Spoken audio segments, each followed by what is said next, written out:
We return to public forum and our live streaming is back on board. Can I acknowledge Councillor Chris Hill, who is on live stream, and also Council Officer from TDC, Richard Kirby. We're going to proceed now with our 10 minutes of public forum. I'm going to invite Lou Solomon from the Nelson Airport Noise Action Council Limited to present, and then for Jacinda Stevenson to present with the Nelson Business Community, Taunanui Business and Community Association. I am going to just highlight the standing orders. The chairperson has the discretion to decline to hear a speaker or to terminate a presentation at time where the matter being addressed is subject to a hearing, including a hearing of submissions where the local authority or the committee sits in a quasi-judicial capacity, or where the speaker is repetitive, disrespectful, or offensive. Now, private plan change 30 is a sensitive issue. It is before the Hearings Commissioner. Any either direct or indirect reference to it to protect the council legally and its ratepayers, I will need to cut off your presentation if you go into that area. The floor is yours, Mr. Solomon. Thank you. Good morning.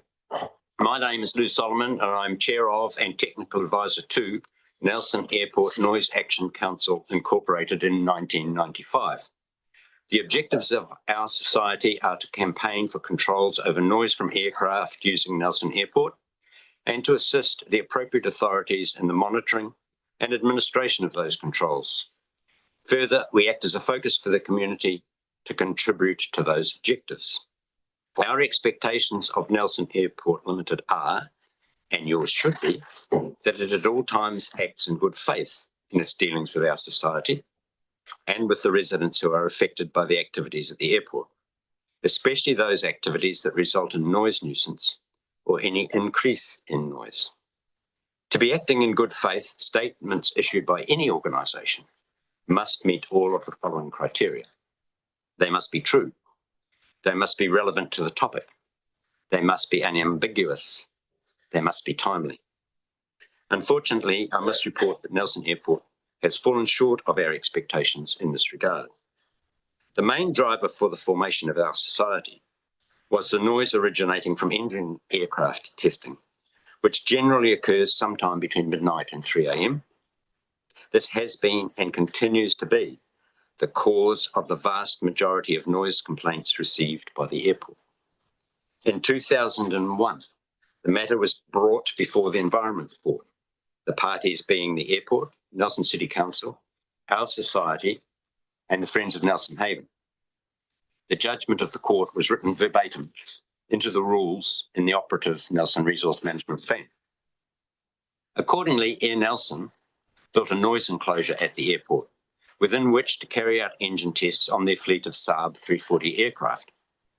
We can assume that the noise enclosure was effective for this aircraft, a low-wing monoplane.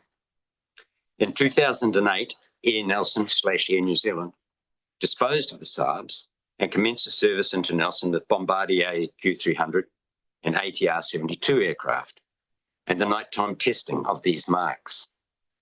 Both are high-wing monoplanes with significantly more powerful engines than the Saab. This change exacerbated the noise nuisance, and in late 2017, Nelson Airport engaged noise consultants to evaluate the performance of the noise enclosure. In January 2018, the consultant reported that under some circumstances, the noise of engine testing exceeded the limits in the NRMP and opined that the noise limits do not provide enough capacity for the engine testing carried out each night.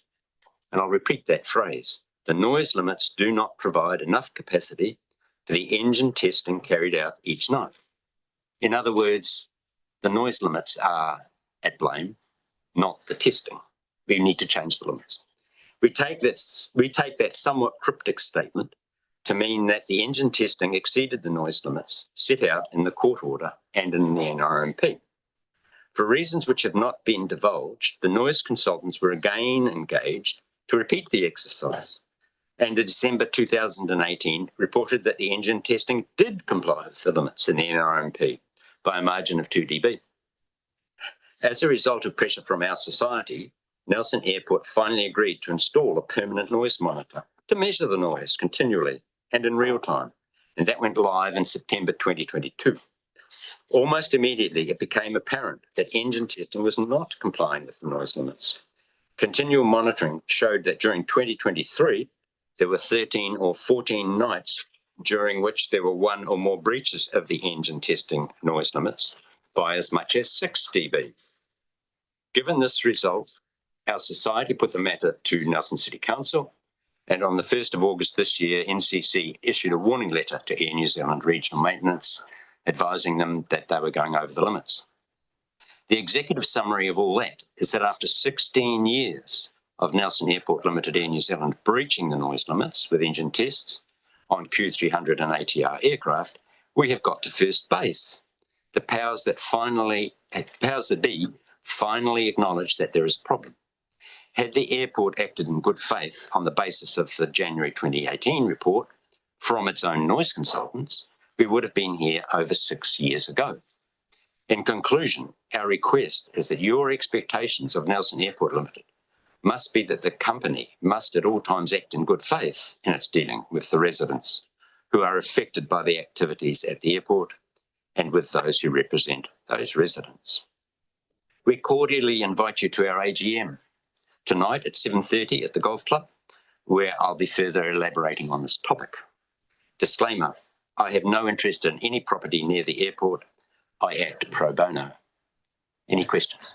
The floor's over to Jackie. You've used your 5.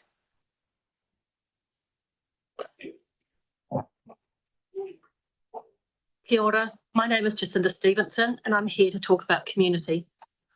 I'd like to acknowledge the members of the community in the audience today and also the ex-mayor, Paul Matheson, sitting beside me for support.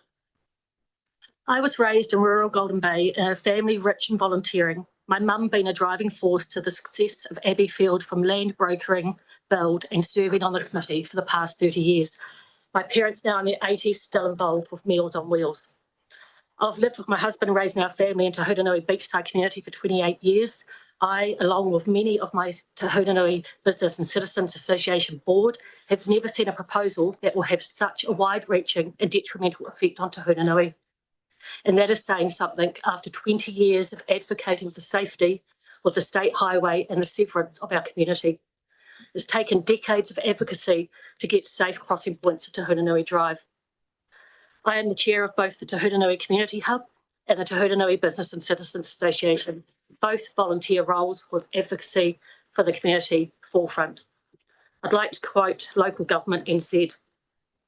Local government is responsible for making decisions about local or regional activity to ensure a healthy environment, thriving families and businesses, safe spaces for all, and a culture that supports every individual's sense of belonging. Local government is all about community, unquote. So where is the vision for Te Hūranui? Right now, we feel we are being thrown under the bus, into the tide or under the planes. Who is Te Hūranui's advocate?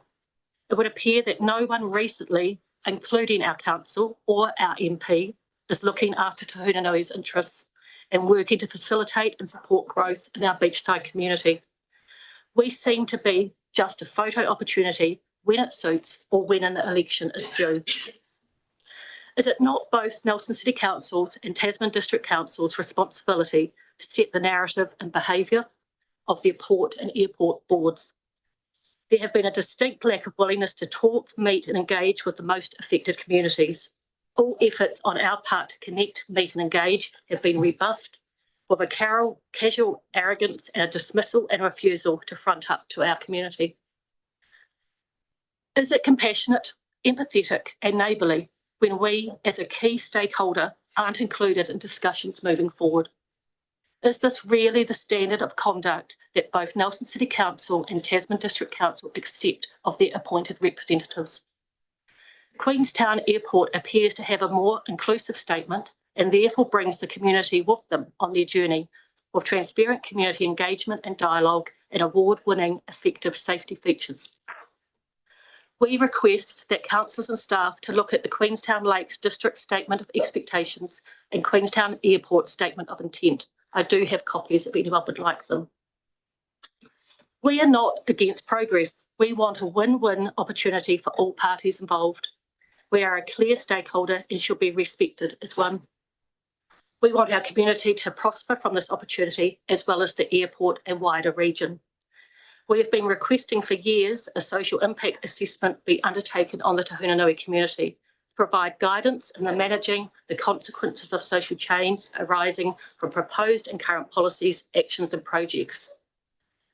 The three biggest plan changes in Nelson in the past 5 years are and will affect Tahunanui.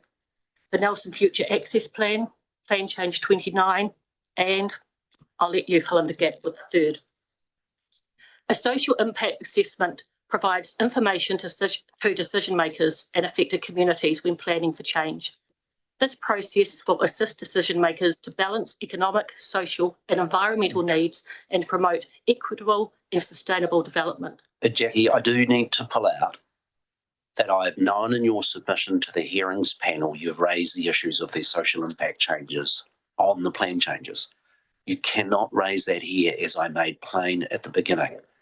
Sorry, I also raised it at Plan Change 29. I know, I realise that. That process is also legally valid. So whether it is with respect to the hearings panel on Plan Change 29 or the hearing panel on Plan Change 30, it is perfectly proper in your submissions to those hearing panels to raise those issues. It's not proper, and it's against the advice that we've received for you to be able to use public forum to raise issues that are before those hearings panels. It's about fair process. Did I not reference it to the Nelson Future Access Plan and Plan Change 29? Future Access Plan, fine. Plan Change 30, Plan Change 29, not appropriate. Okay, we'll just Nelson Future Access Plan then. Thank you. Through the chair, we request the opportunity to speak openly about the private plan change before it goes to vote. I'm sorry. I'm going to cut you off. And I do need to provide you with the explanation. I know that you want to express a view to this council, the Nelson Council, about Plan Change 30. But if we hear your views, the law requires that we hear everybody else's views. It's not proper for this council, the Nelson Council, to hear the airport company's view. It's not proper to hear your view. And so I'm going to need to end your presentation there. Okay. There's a missing perspective, that's all, about the impact on Tahunanui. The proper place, they're absolutely critical issues. But the right place for them to be heard is by the hearings panel. And I'm going to ask your question, because I think this is at the core of the misunderstanding. Do you understand that it would be unlawful for the Nelson Airport Company to engage with your association and others concerned about Plan Change 30 once the matter had been referred to the hearings panel early last year? Do you realise it's unlawful for the Nelson Airport Company to participate in public meetings, public dialogue, or meetings with your community association over the private plan change for the airport runway since it was notified and referred to a hearings panel? Can you turn that? Do you understand that? Can I just pass a comment? The question was for the chairperson of the Tahunanui Association. She's been critical of the airport company because she hasn't engaged. And my question to her, does she realise that the law, the Resource Management Act, does not allow them to engage once the plan change has been lodged? It's directed the airport to engage. Steve, this is not an opportunity for you to speak. My question is... Can I just comment on that, if it's okay? Jack and I actually made an approach to the airport board before the hearings and asked them if it was possible to engage with the community at that stage. Their answer to us was, we did it 12 months ago.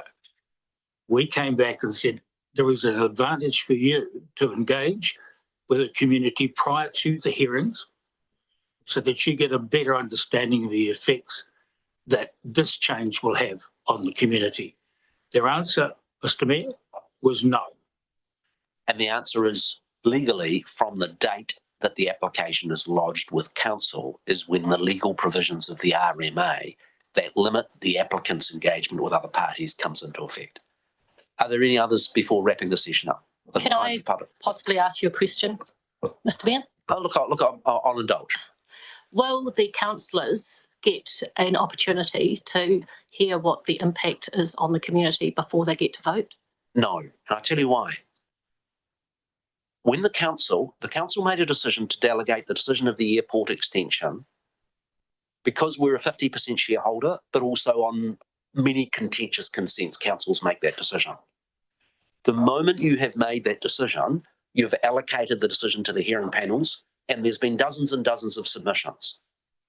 The council can't then choose to hear some of those submitters and not others. The courts have been very clear that that is a breach of process. So when council considers Plan Change 30, we will have the recommendations from the hearings panel. I have no idea what they will be, nor does any other elected member.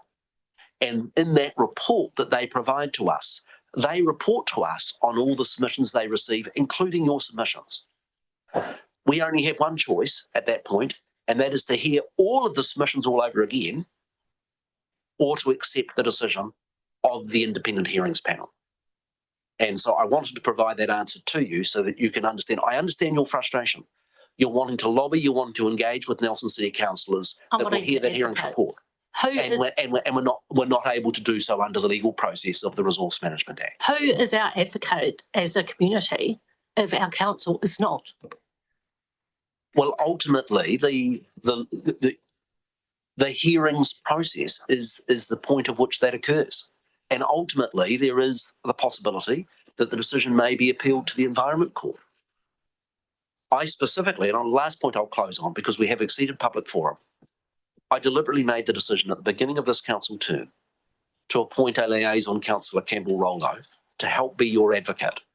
But he, like all Nelson City councillors, is constrained by the legal process of the law and the RMA in that we have to base our decision when that Hearings Commission report comes based on the evidence that was heard and the recommendations of the independent hearings panel. I'm going to close public forum at that time and move to the next agenda item. Oh, Councillor Brand. Thank you. I actually have a question for Mr. Lewis. Yeah, sure. If that's okay. You mentioned in your couple of public meetings that I've been to about the change of the planes and the location of the engines on those planes, and that has exceeded the noise limit because of the enclosure is no longer fit for purpose. So in your opinion, as a technical advisor for the Nelson Airport Noise Action Council, what do you think are the adjustments that the airport could make to bring those noise breaches back into alignment with the current noise restrictions? Yes, I think there's twofold answer to that question. Firstly, and I have actually put it to Air New Zealand Regional Maintenance, they could comply tomorrow simply by not testing aircraft at high power levels between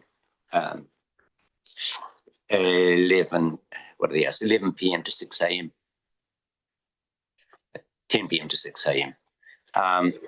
Which would mean they would have to test them after 6 a.m. There would be less than 20 tests per year, which would be pushed into this after 6 a.m. time slot, which may mean worst case scenario is 20 times a year someone's plane would be late leaving, absolute worst case scenario, or cancelled. And probably late departures or cancellations occur several times per week on average for other reasons. So that's a free way they could do it. The other way is they would have to improve the noise enclosure. The noise enclosure is a U-shaped structure comprising two shipping containers in a U-shape.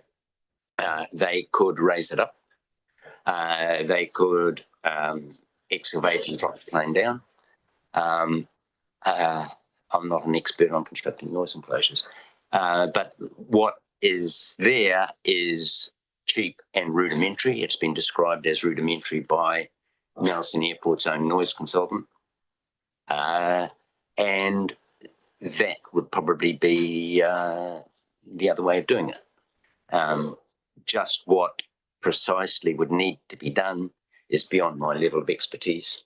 My expertise is to ask the questions, not solve their problems. We've gone well over time. We've spent about 20 minutes in the combined presentation with questions. So I'm now going to thank those who have presented at public forum. Restate to Mr. Cross that we will be inviting him to appear in February on the issue of the statement of intent.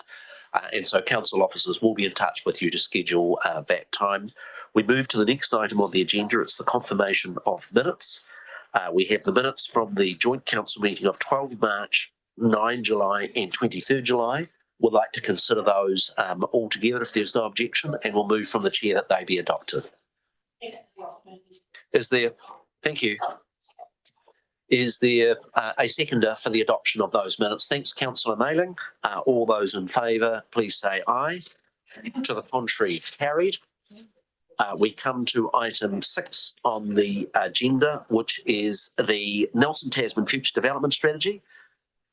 Just because I think the members of the public forum that want to depart, I'm just going to take a 3-minute adjournment for people to grab a coffee, and then we'll come back and deal with both of the substantive planning issues in item 6 and 7. Council adjourned for a 2-minute stretch.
Future Development Strategy, invite Martin, Jackie Deans and Mandy before council.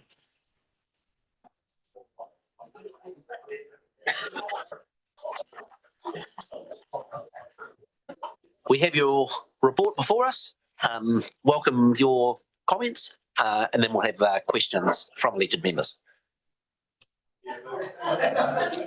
Tēnā koutou katoa, ko Martin Kaczynski tako ingoa. My name is Martin. I am a Senior City Development Advisor here at Nelson City Council, and my colleague and co-author, Jackie Deans from TDC, the Urban Growth Coordinator. So the reason we're here today is we're bringing you our Future Development Strategy Implementation Plan, which requires adoption by this joint committee. It's a requirement under the National Policy Statement for Urban Development that an implementation plan is reviewed annually. So this is why we're here today. We're doing the 2024 review.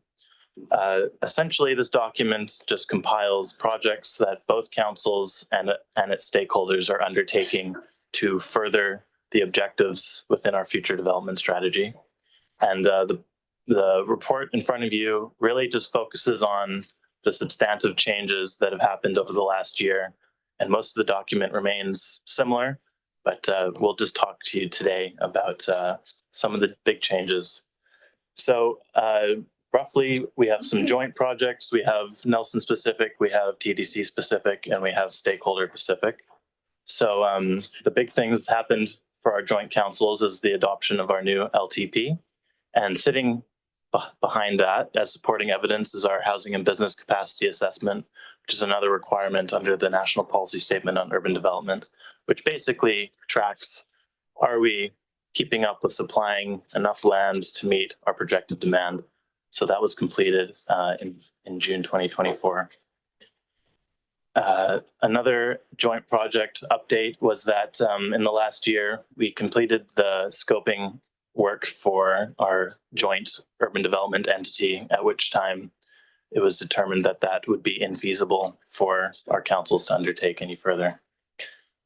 For Nelson, we have completed some exciting expressions of interest for both a combined civic center, library, and community hub.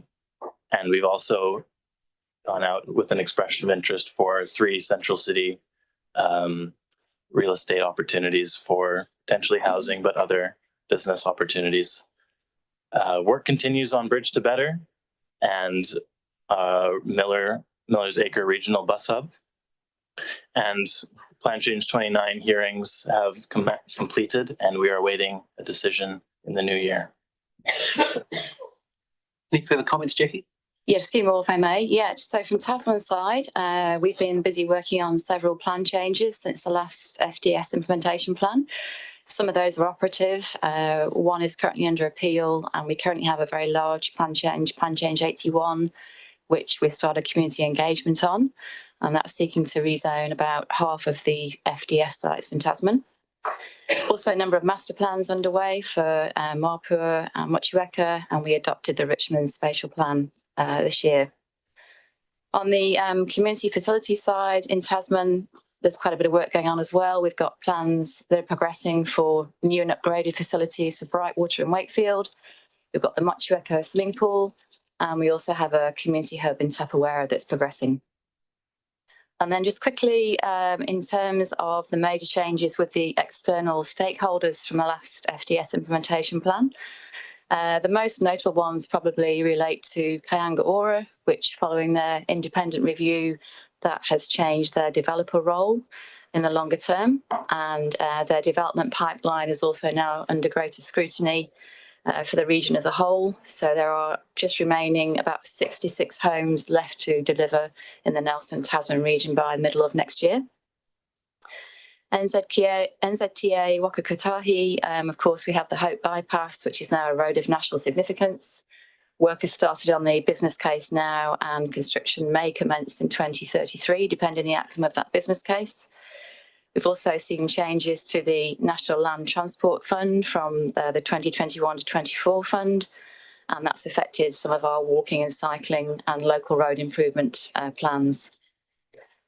Te Whatu Ora, the Nelson Hospital redevelopment is now likely to be done in stages rather than one large project.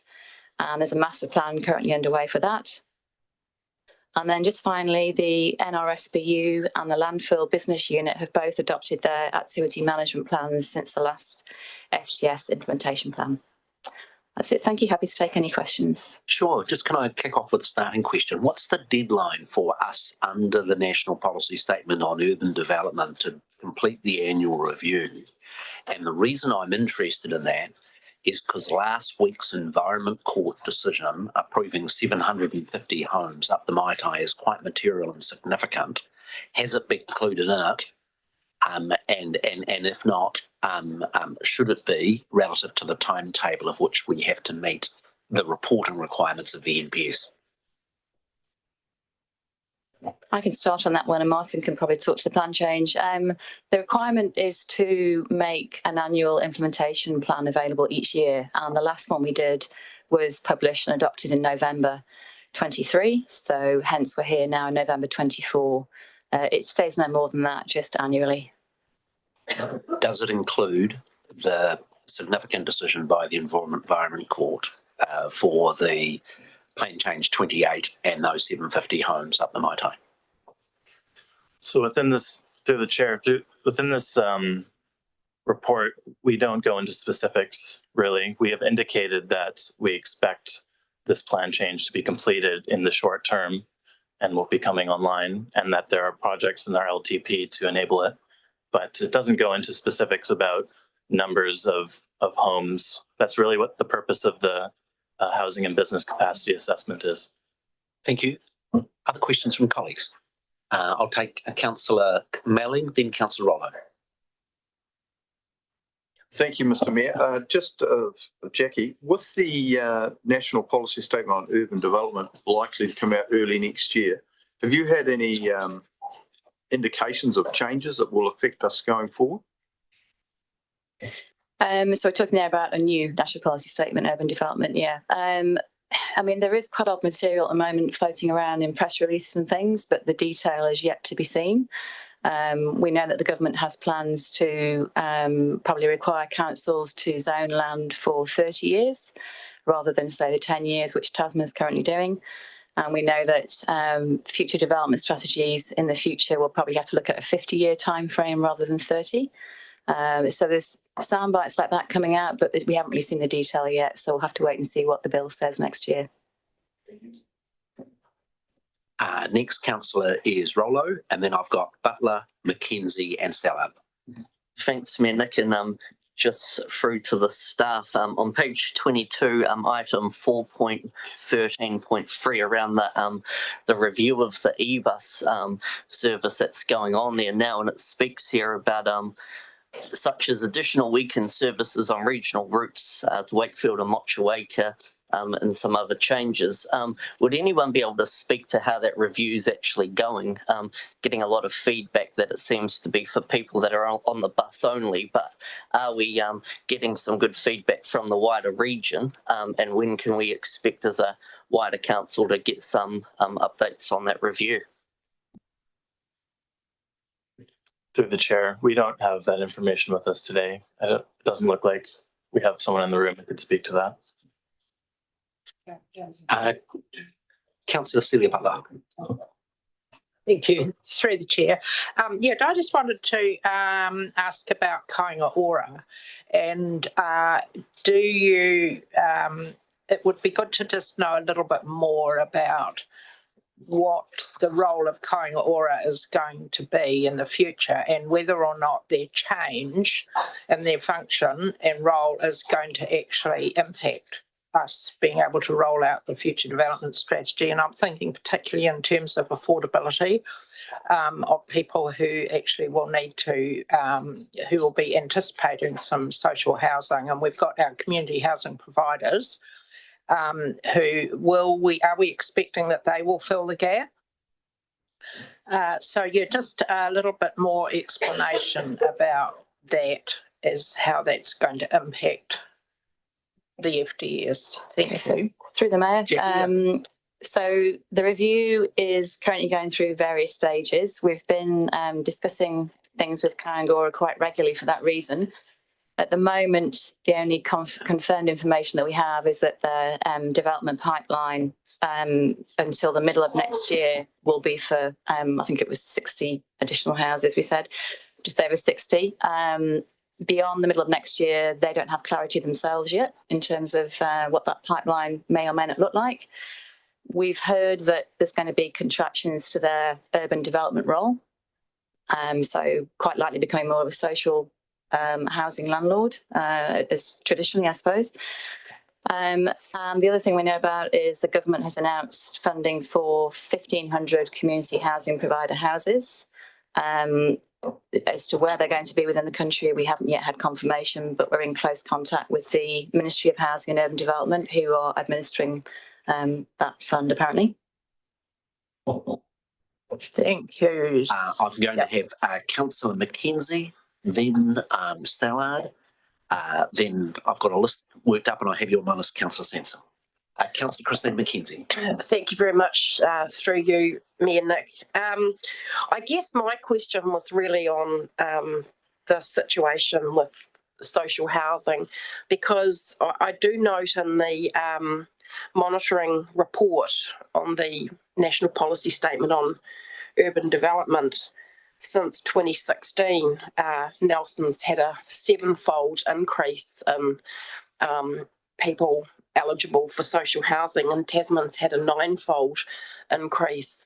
I mean, when you sit back from it, actually that's quite a disturbing trend, and I'm just questioning whether we're doing enough in understanding the impacts on our communities across the board as a result of that data, and whether it's incentives for social housing providers or, you know, advocating more. I'm just wondering whether you've got any thoughts on that, because it's a disturbing piece of information, and I think it really hits at something quite significant that's happening in our communities. So through the Mayor again, so as I mentioned before, the only confirmed information we have at the moment is it's going to be a further 66 houses developed or announced region by the middle of next year. That has reduced from the public housing plan that came out a few years ago, so that has been a change. The only thing I can update you on is that both councils are currently talking to the Ministry of Housing and Urban Development about a place-based partnership. The place-based partnership will try to look at ways of plugging those gaps that the regulatory system stops affordable housing coming forward. So more sort of joined up thinking between various parties, including central government, and those discussions are still underway. Now go to Councillor Aaron Stallard. Thanks, me, Nick. Yeah, just regarding in the agenda, there's reference to the Hope Bypass under Tasman District Council's initiatives. I do read in the media 3 days ago that both mayors have been talking to Waka Kotahi around fundamentally changing the scope of that project, 4-laning right through to close to the airport and then off-ramp to the airport. And this is all news to me. So I guess these questions are for you, Mayor Nick. When will councillors be pulled into this discussion? And secondly, are you satisfied that all those conversations you had with government ministers, Waka Kotahi, the airport and so on, they understood you were understanding in the absence of consultation with your council? I think it's a little bit unusual in the sense that the question is really directed at me rather than the report, but very happy to be an open answer. Myself and Mayor King had an informal discussion last year about the fact that we did not feel the congestion issues south of Three Brothers Corner were significant, but that they were very significant both through the Richmond deviation and Wakatu Drive. Decisions about state highways do not rest with council, but rest with government. They both provide the funding and make the decisions. Myself and Mayor King indicated to both officials and ministers that we would prefer the scope of the study was within that. Now, the reason this became public information was not because of either my or Mayor King's initiative, but that a minute was released under the Official Information Act to Stuff, I understand, last week, that was the notes taken by an official. Those notes made very clear that this was the Mayor's view. It wasn't the Council's view. It wasn't the Regional Transport Committee's view. It was the Mayor's view. And I'm more than happy to circulate the minute that was taken by a transport official of the discussion that myself and Mayor King had with Minister Simeon Brown. You had with Simeon Brown, wasn't that meeting? I realise that. Yeah. Just so we can. My next question I have is of Councillor Matty Anderson. Thank you, Mayor Nick. Question just around the development strategy, and I see there's key actions. I'm just wondering, how do our key stakeholders' priorities line up with what we're doing? Just an example would be transport. So it seems to line up with capacity lanes, intensification, and I don't hear anything in regards to mode shift or cycleways or anything like. Do we have to align this document with what our key stakeholder priorities are? Be that Te Whatuora, Whakakōtahi and whatnot. So the implementation plan that's before you is really about reporting on the progress that other stakeholders are making in terms of planning for growth, rather than how it exactly aligns with our strategy. Obviously, it's good to talk with them regularly to make sure they understand the council's growth plans and make sure they can provide for that.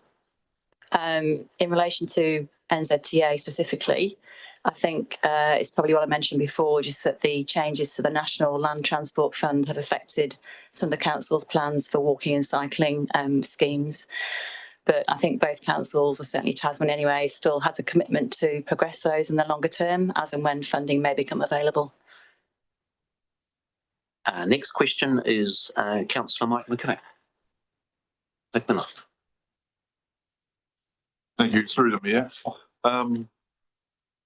Page 19, clause 4.4 is to do with Tita Iwi and Hapu aspirations for urban development.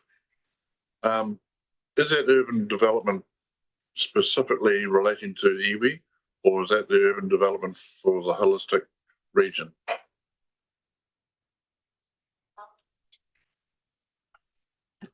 Yeah, so that paragraph there just is talking about how we put the strategy together originally in conjunction with all the iwi and hapu of Te Tuihu. And what we've also said is that all the relevant council departments who are progressing projects which are related to implementing future development strategy, they all undertake their own individual engagement with iwi and hapu on those projects. So we haven't specifically consulted iwi on this implementation plan itself, because it's really a summary of the work that everyone else is doing. Mike? Thank you, Mayor. So that really doesn't answer my question. I was thinking, are the aspirations of the iwi specific to their needs, or is it the aspiration specific to the global urban development? Right, apologies, yeah. So it's specific to the whole strategy. It's not just their needs, it's all the strategy's objectives of future development. One last question then. So the aspirations go beyond what iwi requirements and aspirations are. It is aspirations for the whole community apart from iwi. So it is a roading design. Yeah. Maybe I'll withdraw that question. Councillor Sansom. Thanks, Mayor Nick, through the chair. Kia ora, Martin and Jackie. Thanks for the report. Really appreciate your work on it. On page 46 at 3.4.1, under the heading Transport, Private, Public and Active, there's the second paragraph references the TDC's Tasman walking and cycling strategy and talks about cycleways and that kind of thing. And I'm just curious as to why there's no reference to the Nelson active travel strategy and our own projects, such as the funding that we've got for the East-West Cycleway, given that it's such a key link, and my understanding has been intended to address the needs not just of the central city, but growth, population growth up the Maito Valley.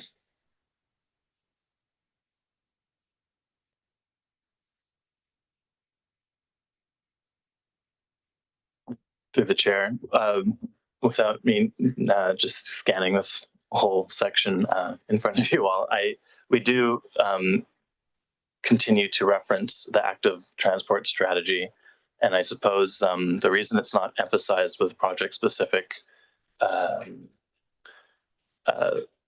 specifically in this section is just because of the uncertainty around NZTA funding at the time of writing. So we were drafting this right when the churn was going on back in August or so. So it wasn't an intentional omission. I'm assuming that the same uncertainty applies to TDC. So it's really clearly references TDC's active travel strategy. But it doesn't include Nelson's, and I'm just wondering whether, sorry, maybe it does, but I couldn't actually see it. And I'm just wondering whether, is this something that we're adopting? Are we adopting this update? And whether the Nelson reference to Nelson's active travel strategy, which we have funded through our LTP also, could just be also included in here? If it's not, because I couldn't see reference anywhere. Yeah, through you, Chair, if I can help, maybe because we do this report probably separately, right? So we've probably missed the beat on that. Let's just tie that up next time. That's the assurance we can probably give. Can I ask? Would it be possible to update it to include ours as well? Yep, I would imagine so. If you've got detail on it and it's funded. Through the chair, we will need a different resolution to enable an amendment to the report that is in front of you now.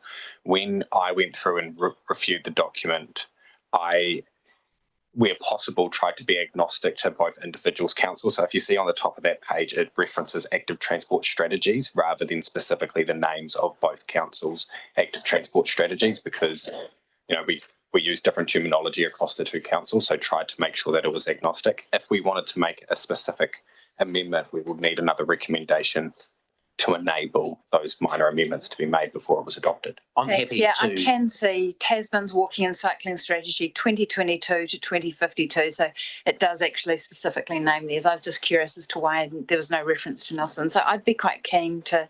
More than happy to consider that. We'll try and wrap that up then. Can I just ask? Ours is also included. Just 2 cups. Particularly in regards to the East-West Cycleway, which is such a critical piece of active transport. So my quick question, is there any material impact of specific projects not being listed in the implementation plan? Through the chair, no. And how practical is it, Mandy, for us to make some quick amendments where effectively what the councillor is asking for is a similar reference to what Tasman has to parallel through to our own? Is there any difficulties in adding that at this stage of the process? No, it'd be a quick change. Can I ask the governance team just to work with the chief executive on an amendment to the resolution, just to be able to give our officers the flexibility to be able to amend, just to bring the two Nelson and Tasman wording in line? Is that possible? It's not material, but it does ensure that the two councils' active management plans are similarly referenced. And I support the balancing up of the ledger. So if we can just have a bit of a resolution so that we can get that element tidy. I now come to. Thank you, Manik. Can I ask through you officers, I'm looking at page 71, I think it is, yes it is, of the National Policy Statement on Urban Development and the Monitoring Report, page 71, and you've got a chart in there. Can I just draw your attention? The monitoring report is our next item on the agenda. Or is it? We are currently on the implementation plan. So absolutely valid question. And you're top of the list when we get to the next agenda item, Councillor Courtney. Thank you. That'd be great. Councillor Brand. And then. Thank you, through the Mayor. On page 22, 4.13.5, it refers to continued work on progression of a new joint regional cemetery. I just want some clarification about what that actually means. And the reason for that, I'm just going to give you a little bit of context, is that we've completed a business case. One council's accepted it. The other council hasn't had it presented to a meeting to formally accept or decline. The reason for the delay coming to the Nelson City Council is because of different information coming from TDC about the reasons about the joint cemetery project and whether it is worth pursuing. So I just want to, while the TDC is in the room, get clarity on the real reasons why the land parcels that were presented or became available or were identified didn't proceed, and also what is the point of the joint regional policy? Because I'm now starting to hear conversations, not directly, that councils don't want to proceed with the joint regional. So what does this mean in the context of 4.13.5? I'm not sure it's very fair on the officials before the table who are not involved in the detail of that project. All this report is doing is just noting that work. But it says that it's progressing, Mr. Mayor, and I'd like to understand what it means by progressing if it is not progressing. And I would like to hear clarification from TDC. More than happy for Office to answer to the degree I can. So through the Mayor, the information that we had from that team, it's actually Richard Kirby's team. I see Richard is online, was that they're currently still looking for suitable sites. But Richard, is there anything you can add to that? No, that is correct. Yeah, still looking for suitable sites, correct. So the intent is still to pursue a joint regional cemetery. So at this stage, the council decision was so we're past the policy or the high level document, yet to go through Nelson City Council. The specific parcels of land that were considered, we decided not to proceed with those. That's for a range of different reasons. I think there's an ongoing conversation to have about how future land for cemeteries is going to be provided. And the next step in that process is for Nelson City to have the discussion. And then obviously we will have to consider what that position is. Clearly, there is a necessity for land for both councils at some point in the future. Our needs slightly more acute and shorter time frame. And I know that both councils have other options as well as the one joint regional cemetery, which we'll consider to continue to be explored. Councillor Hodgson. Kia ora tātou. Just right at the start, there's the table of kind of key actions to come or that are underway. And we've done Plan Change 29, or in the process of Plan Change 29, considering residential zoning. Do we have any key actions in the future around the commercial extent and commercial zoning, particularly in the Nelson region?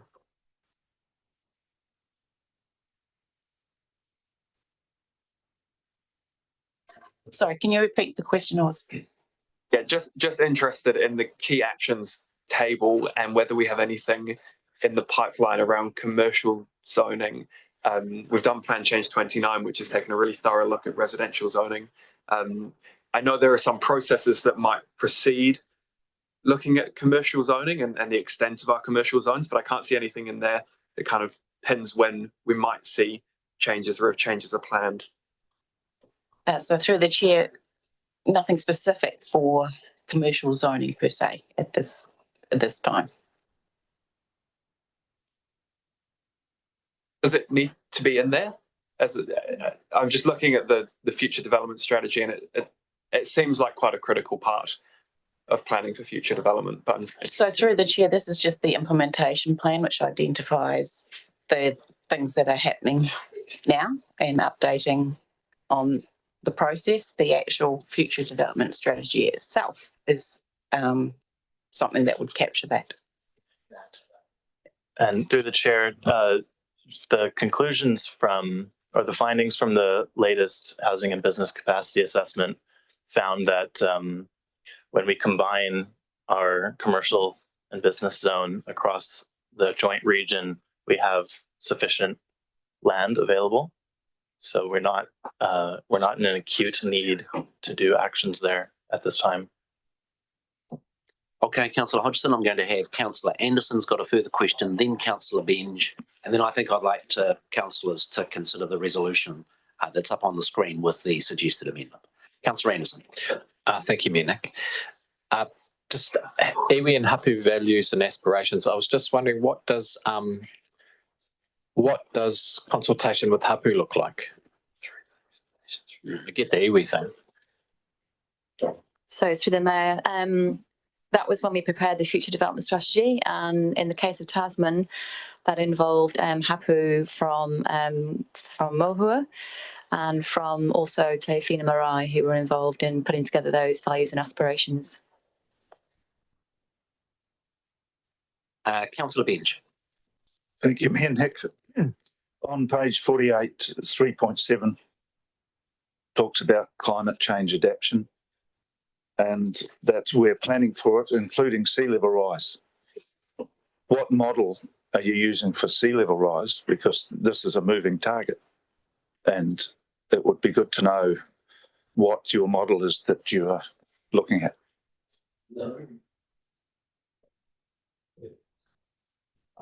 Through the chair, I suppose the answer to that question is still being teased out. Our teams doing the adaptation planning will likely look at different predictions. No specific model has been chosen yet. Can I ask it another way? Okay.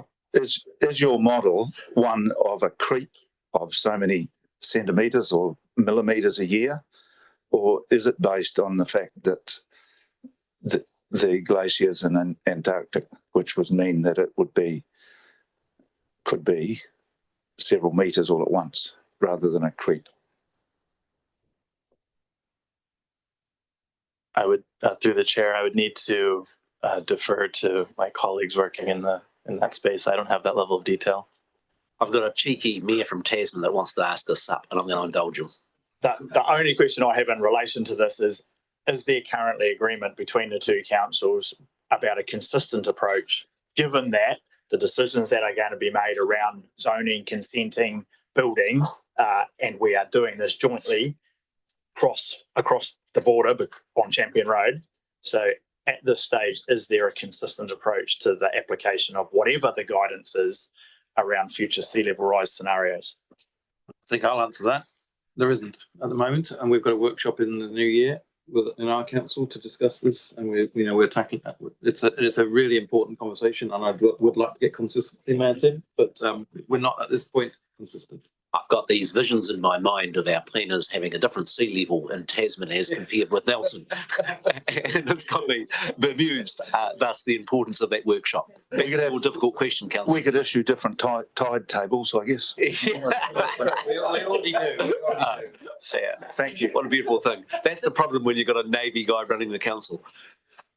I think that pretty much wraps up. Can I thank the officials for the answers? Sorry, can I just respond to the public transport quickly? So Yes. I'll provide an email update on that. It would go to the Joint Transport Committee normally, but if you want I'll send a quick update around the team here. Yeah, what I think we're seeking with the amendment is we've got confidence in officials just to put into that section of the report so that the active management emphasis is just paralleled. You've got some good information there about Tasman and just put the equivalent in Nelson. And I'm sure that my fellow elected members have got confidence in staff to be able to make that change to the document. We do need to have it back in mind that this FDS implementation report is not legally binding. It's an information report to inform our other processes, and whether it be this issue or others, there are other processes by which we make the binding legal decisions. I understand TDC Deputy Mayor is prepared to move the two resolutions. Yes, I am, Mr. Mayor, and just like you, just like to thank Jackie, Mandy and Martin for the work they've done getting this report to us and answering everyone's questions this morning. That's really appreciated. So thanks, Deputy Mayor. Councillor Sanson, would you be prepared to second? I'm happy to second and debate. Yes, with motion's been moved and seconded. Thank officials.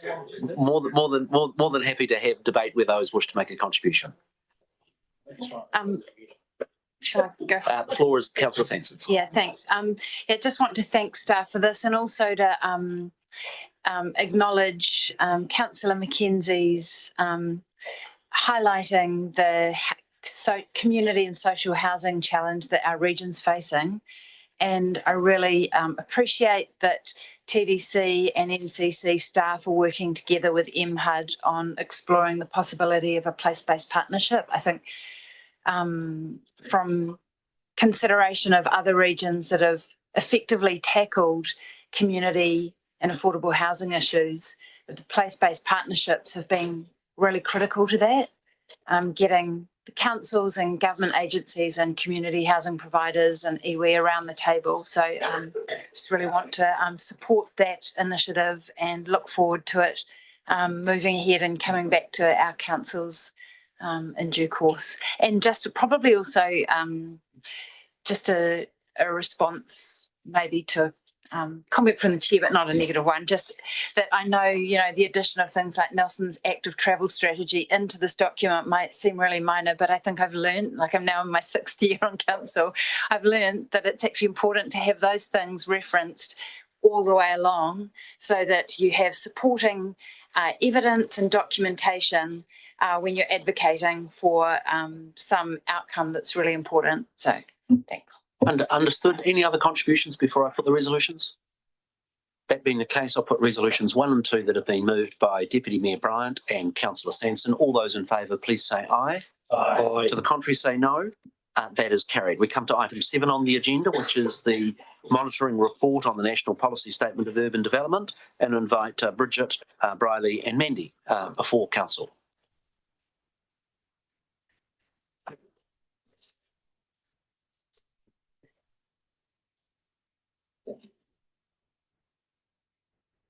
Kia ora koutou. I'm Bridget. I'm the Senior Analyst here at Nelson City Council in the City Development Team. This is my colleague Riley for TDC. She's a Senior Policy Advisor. So today we have the monitoring report, the annual monitoring report from the National Policy Statement of Urban Development, which requires us to monitor and publish annually the housing and demand indicators. The timeframe for our monitoring report is from 30 June 2023 to 30 June 2024. And this is, we're talking about this now today because a lot of the data releases that we include in this report are not published until late October. And I think Briley's going to talk about our population now. Kia ora koutou. So I just put some of the highlights. So the latest data from Statistics New Zealand in terms of population. So for the 12 months ending June 2024, Tasman's population grew by 700 to reach 60,000. Nelson's population grew by 100 to reach 55,200. In terms of housing supply, so the dwelling consents, so consents for new dwellings. Tasman's had quite a drop over the last year, 271 new dwellings consented. So that's down from averaging about 505 the last 3 years. Nelson consented 222 new dwellings, again down slightly from the average of 265 over the last 3 years, but mirroring a trend nationwide for a downturn in residential construction. The latest data we've just got through recently for September is showing a slight pickup, but economists say too early to say if that's the end of the trough, but they are predicting a pickup in the next year.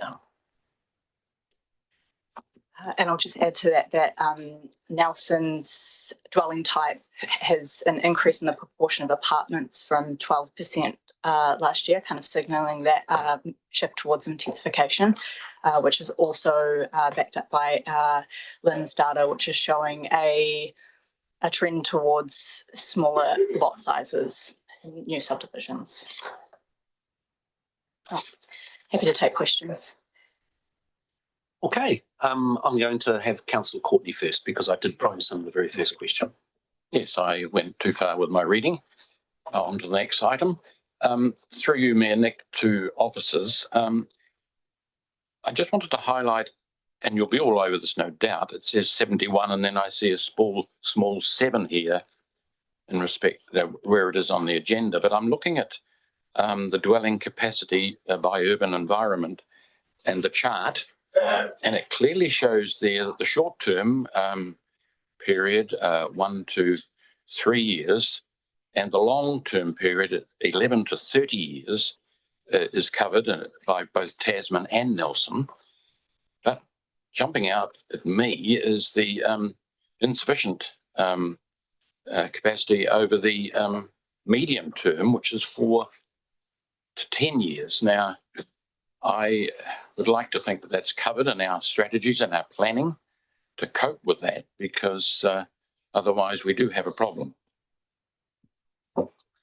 Through the chair. So this table is from that housing and business capacity assessment. That's part of the development of the long-term plans for both councils. And that's where we have to look at the demand for housing plus the margin that we're required to provide versus the serviced zoned capacity. Due to budget constraints, there is an indication that by about year 9 of the long-term plan, we don't quite have enough service zoned land to meet the additional margin. And so we've had to write a letter to the minister indicating that further work will be done in that space. It's largely due to big water trunk main projects that just have a big lead time. But again, we have 2 or 3 long-term plans before we get to that point. The growth assumption may change over time as well. So it's something we're constantly assessing every 3 years and monitoring as well to make sure in that short term we are keeping up with that demand. Thank you. I'm going to hand over to Mayor Tim King. Oh, it's just a question really. What business new dwellings granted, is that supposed to be building consent? On page 71.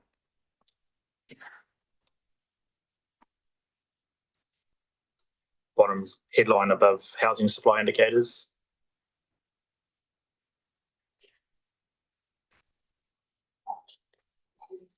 Or page 9 of the actual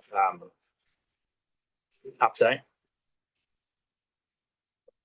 Correct, that should be building consent, yes. That's weird. And then just while I'm speaking, it is interesting to note the difference in terms of the makeup and the predominance over the last 5 years of retirement village housing, particularly in Nelson. But it's not an insignificant number in Tasman either. But and then obviously the big difference between apartments, which I guess does highlight the differences in terms of the 2 councils' makeup of housing provision. The question I wanted to ask was on page 74, it shows the new dwelling numbers for both Nelson and Tasman and the huge drop off in the financial year in 23 to 24 with Tasman's particularly effectively halving. We're about 4 months into the new financial year. Are you seeing any pick back up, and both of Nelson and Tasman? If I was asked you to forecast where we're likely to be for June 25, on par with June 24, or are we seeing any recovery in the marketplace as interest rates have dropped over the last 2 or 3 months? So through the chair, so the 12 months to September 2024, okay. Tasman is now tracking at 300 for that 12 months, so a slight pickup. Yep. And Nelson tracking at 240, so a slight pickup. I wouldn't expect Tasman to get back to the 2023 level. Our growth projections were for about 400 dwellings a year. So a soft pickup, but nothing like the return to the peak levels of 22, 23. Thank you. Any other questions? Councillor Butler and then Councillor Bench. Through you, Mayor. Yeah, look, this isn't really a question, but I do just want to everyone to bear in mind, and though it doesn't come up in this data, that you know, particularly for Golden Bay, that we have a high proportion of holiday homes included in the number of houses, and you know, and we don't really have scientific records for this, but anecdotally in the Pahara, Liger Bay, Tata Beach area, it is considered to be a 50% of the houses are actually empty, so most of the year. So that is just something to bear in mind when, you know, we're talking about housing availability for particularly for affordable housing and people who can't find a place to live, because a lot of these places are not rented out, even they are just empty. In fact, whole streets are empty. Would you indulge me, Councillor Butler, just as I asked officials, is there any way that we can differentiate between the homes that are built for permanent housing and those that are for holiday in the statistics that we provide around the National Policy Statement? Through the chair, not in terms of the new dwelling consents, but in terms of the census data indicates in terms of the housing stock. So for Tasman, 6% of dwellings in 2023 were empty. And as Councillor Butler says, it's 50% in Liger Bay, Tata Beach, other places like St Arnaud, Kaitiotiri, Maraho. So that statistical data does help us to understand what that mix is and the issue that Councillor Butler highlights. I'm going to go Councillor Benj, then Councillor Sanson. To start on that. Oh, no, sorry. To be clear, Councillor Benj, then the Deputy Mayor, then Councillor Sanson. Thank you, Mayor Nick. Maybe you need a tick box for Loopies. Nothing seems to have changed. I want to ask a question about the size of the lots. You said that lot size has gone down. How small or how much has it gone down? Through the chair, I don't have that information available at the moment. I ran a quick analysis yesterday to get an indication as to where we were trending. I can provide that detail for you later. Also, the coverage has the coverage of a lot. Are we allowed now to cover more of the lot than we used to? So it's those two things. And I asked the question, for me, the significance is that of resilience. We talk of resilience a lot and what we're going to do in the future. And it may well be a future where I've quite happily shuffled off and I'm not here anymore. But one of the main things for resilience is food, and the ability to produce that in the lack, if there is major disruptions with transport and other things. And I grew up in the quarter acre, half gallon society where people all had gardens and so forth. And I know gardens aren't as popular as they were, but they are coming back. And I think we need to acknowledge the fact that the ability of a society to respond to major events will be quite different if there is nowhere to grow a potato or anything else.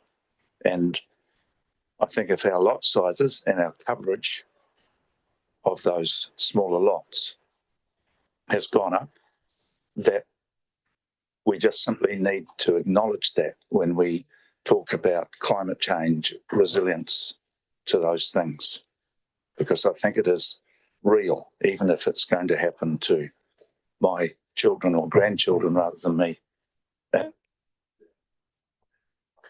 I think officers indicate they'd be able to provide you some additional information on the average lot size. Could I just check in on that information? You know, when there's a retirement village, they don't necessarily subdivide into individual lots for each unit, but do you include the data that you receive from retirement villages in your lot size analysis? Through the chair, there is data breakdown by retirement village units. Unfortunately, we don't have individual unit sizes. What might be helpful in response to Councillor Benj is just to flick round all councillors a bit more information about their lot size, so we're all well informed about what's going on in that space. Is that okay, Councillor Benj? Thank you. The Deputy Mayor, O'Neill Stevens. Thank you. Really just a question about data distribution. So I know we put up this lovely PDF document, but I'm assuming, as there usually is behind every great report, is a even more beautiful Excel spreadsheet of the raw data, which I'm just wondering if there's any mind towards releasing that raw data as well. Through the chair, so the building consent data comes from Stats NZ, so the public can access it from there, and the population data as well. So we don't publish the data sets that we analyse, but it's all available publicly from Stats NZ. I just wonder if as part of this is less probably for your team and more just generally in terms of where we're publishing it on the website, whether we've actually can link back to where that data is coming from specifically. Through the chair, there is a references page that I have available so that I can provide it as part of the report. Thanks, me, Nick, through the chair. Kia ora, Bridget and Brady. Yours another B.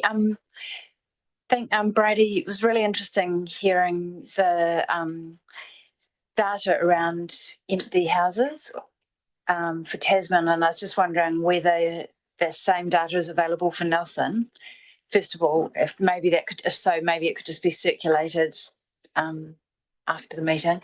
But also then, just going forwards with these reports, do they have to be a set format, or is that something that could be included in the report?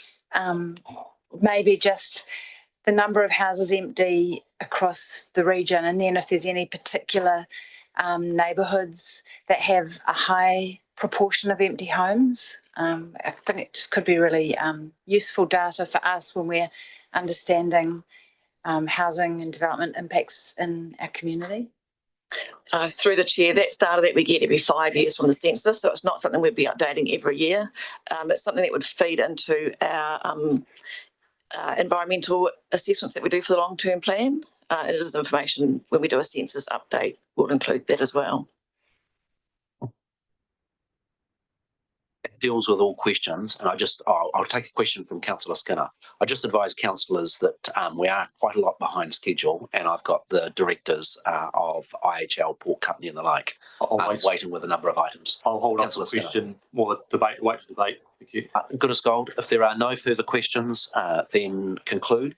Is someone prepared to thank officers for the work on this, which is really powerful information about one of the most important issues in the region? Councillor Mayor Tim King is prepared to move. Councillor Sanson is prepared to second. The report is now open for debate. Councillor Skinner.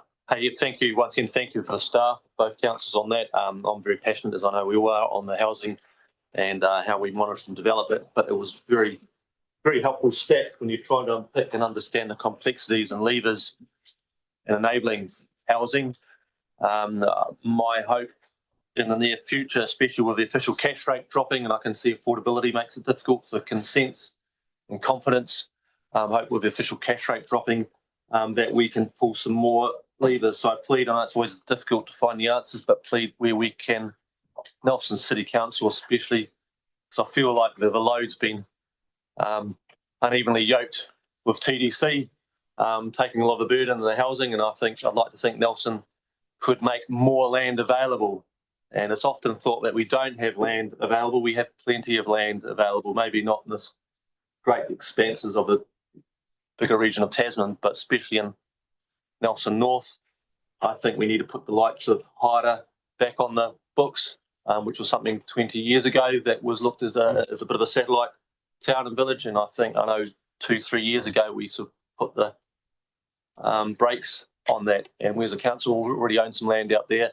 But I'd like us to really start thinking a bit more outside the square, because I feel for Tasman and they're doing a great job in their growth. And some of those levers are sort of forced upon you in areas probably not so desirable to build. But when it comes to push to shove, people need places to live. But I'd really implore our council to see if we can take some of that heavy load on the yoke and make some of those areas available and do everything we can to release. Not all that land is necessarily council owned, but for the public sector. But it was very helpful, this document, in unpicking some of those issues. But thank you. Thanks, Councillor Skinner. I just endorse the comments and the importance of this report.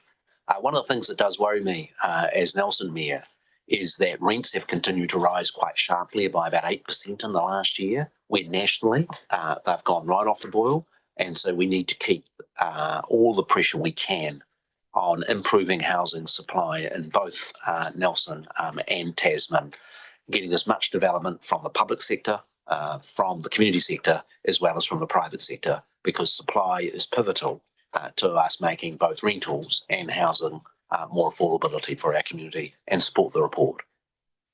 Any other comments? That being the case, I'll put the resolution. Those in favour, please say aye. Aye. To the contrary, say no. That is carried. We come to item 8 on the agenda, which is the infrastructure amendment on delegations and invite Nikki Harrison before council.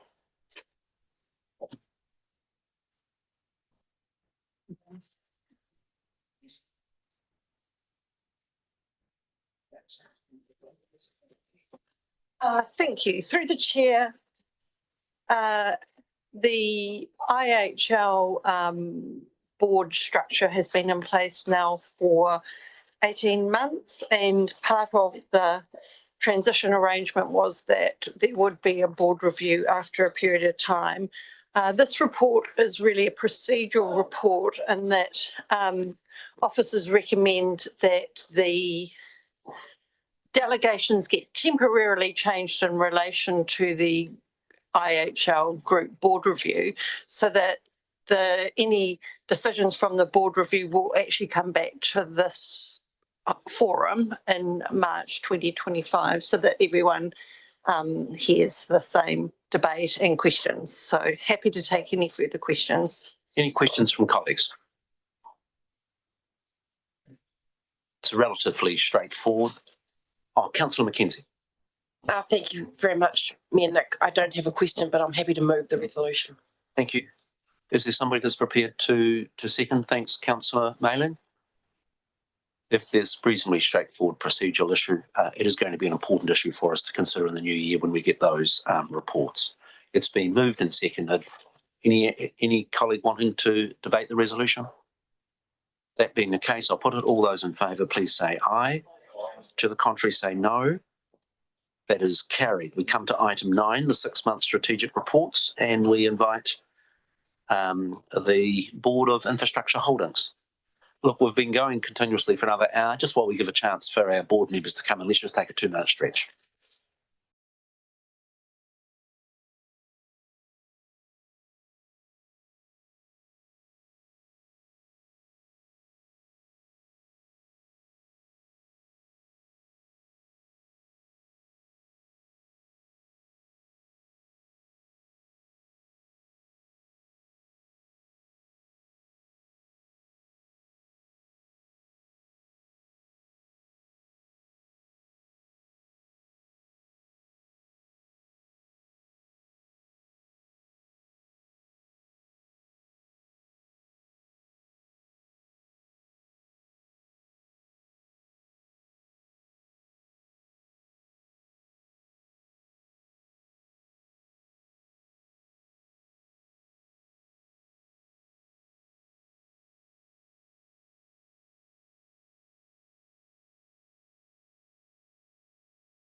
Warm welcome to Brendan Cook, the new CEO of Nelson Airport. This is our first opportunity to meet with you, and the importance of Nelson Airport to the region cannot be understated.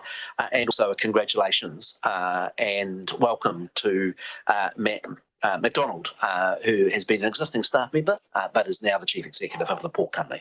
So congratulations and welcome to you both.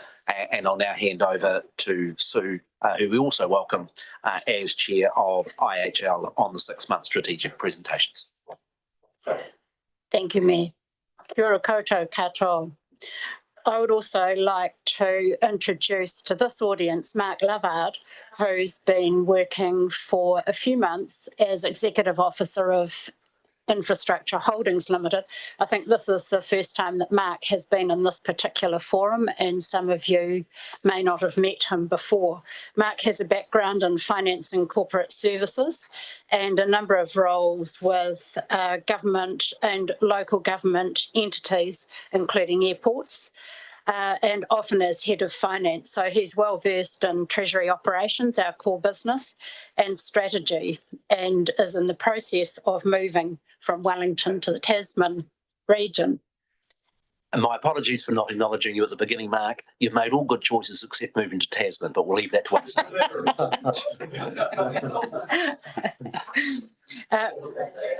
And Mark's role with IHL is a part-time contracted role. So what we'd like to demonstrate this morning as Infrastructure Holdings is that our establishment is complete. Our treasury model has been successful over the last year, and we're working on monitoring the subsidiaries' performance, gathering the group together to really work as a group rather than separate businesses. So Mark's got a presentation on our work, and then we will move to the Port Nelson presentations and then Nelson Airport. Thanks, Mark. Kia ora koutou, and thank you for the warm welcome. So as Sue mentioned, as a holding company, our role is to be a socially responsible investor on behalf of the shareholding councils. And that means we raise and deploy capital to return a consistent income to yourselves, to create long-term growth in terms of capital growth for you as investors and for the region, and to invest with a high level of social responsibility that generates benefits for community, customers, staff, and for the climate and the world. So if we could just click on to next.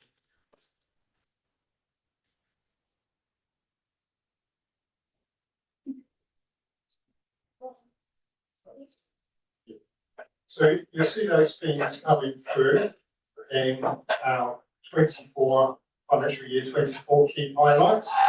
So it was a respectable set of results. And as Sue mentioned, in terms of IHL establishment, that's been completed. The net debt, 113 million, was raised. My role was appointed, put the dividend policy in place, and there's a focus on value creation. You see in the top left-hand corner too, there was a 900,000 key interest saving in last year, and that was for 9 months. So on an annualised basis, the interest saving comes out about 1.2 to 1.3 million.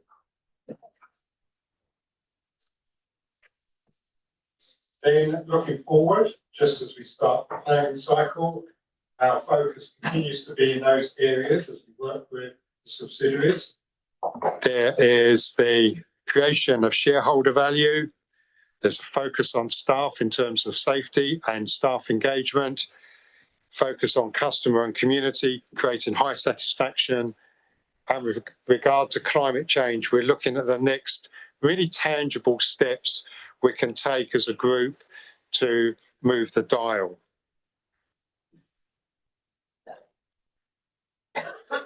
So just a couple of examples on the next slides about how we're working with subsidiaries, the port and the airport, just to tease out the investment story as investors. Oops, sorry, too far. So firstly, on Nelson Airport Limited, the airport has steady passenger growth and that looks to continue for the foreseeable future. And if you look at the blue line that goes up steadily, that is the dollar dividend payout, which is on the left-hand axis. So you see the dividend payout consistently rises over the next 10 years. And then the green line, which is on the right-hand side axis, is the percentage of earnings paid out in dividend. And you see that rises, and then it drops significantly. And the benchmark for regional airports around the globe is typically around 40% payout ratio.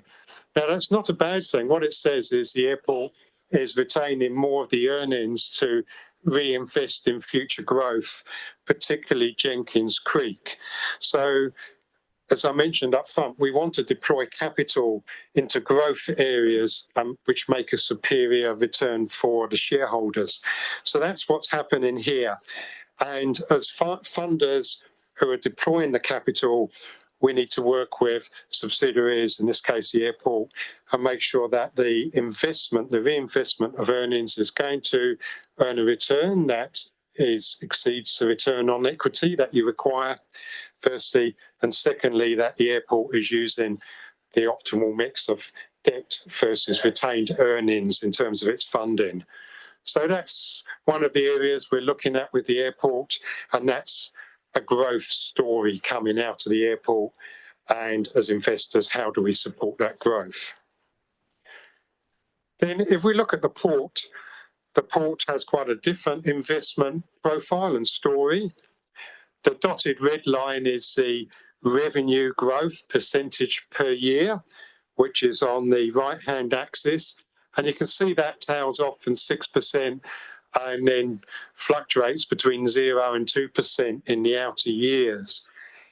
Now, that revenue is very dependent on ramping up the new infrastructure levy on container units, because the volumes are projected to be reasonably weak going forward. And then the green profile is the investment, capital investment. And there's that big hump and increase in the outer years, which is estimated to be about 155 million on the wharf replacement, which is a pretty mandatory type of investment for a port. So when you look at the investment story in there, what you can actually see is there's a bit more risk coming on dividends, because there's a softer revenue growth and potentially increased interest charge as the wharf replacement occurs in the outer years. So there's higher risk on the income as shareholders, and then there's a capital risk where you're investing in $155 million asset that will have a 100-year life. You've always got a capital risk. Will that asset be able to repay itself over its life? So it's a little bit more challenging story in terms of volumes and some higher risk of returns as investors. And therefore, we just have to work very carefully as financiers with the port to make sure we've really thought about the risks. We've got a good feel of the changing dynamics in the logistics and transport sectors. So that leads on to investment risks and opportunities. I've touched on a little bit on the risks, and on the opportunities, really key for us to work collectively as a group on how we enhance the use of the assets that we have. Both subsidiaries have large asset bases. Jenkins Creek is an example of how we can enhance the use of assets, and then identifying and realising synergies across the group, where there's a number of opportunities we're working on. So in terms of next steps, next week we have our IHL board meeting, and both of the subsidiaries are presenting their future-looking strategies to the board meeting. Then in February, we're working on our draft statement of intent, or statement of corporate intent in the case of the port, and there's a challenge session then with the IHL board.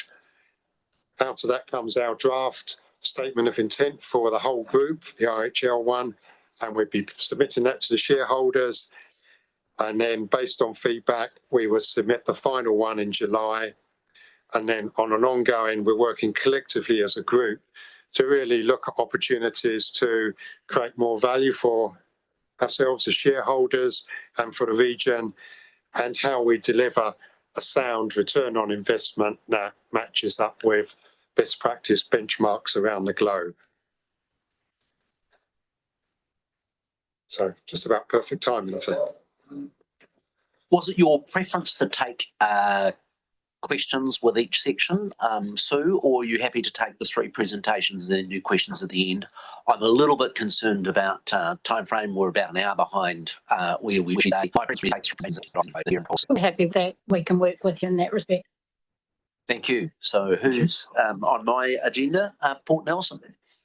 Yes.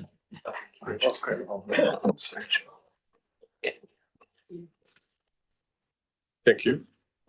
Kia ora tātou. I'm Paul Zealand. I'm the chair of the port, and this is our new CEO, Matt McDonald. Many of you will already know. So kia ora tātou. I'm going to say a few words of introduction over the first couple of slides, and then Matt can dive into a little bit more detail about just looking at what's going on at the port at the moment based on our first quarter review.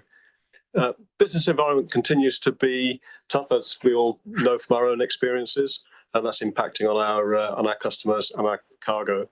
I think the thing we're seeing is the shipping lines themselves are undergoing quite a change. There's been quite a pull of shipping trade between America and between Asia and America, trying to get as many exports into the US before tariffs come on. That's drawn shipping capacity away from Australia and New Zealand, and that's impacted the way the shipping lines service us. What it's done is meant less ships, which they're finding is actually a more efficient way of doing it for them, but it actually impacts our revenue quite significantly because we just have less ships. We've also coming towards the end of quite a wave of capital investment, of which Matt will talk about. Many of the things such as a new crane, new pilot launch, Marlborough Inland Port, and our new slipway. That will tail off in the first quarter of next year as all those come to completion.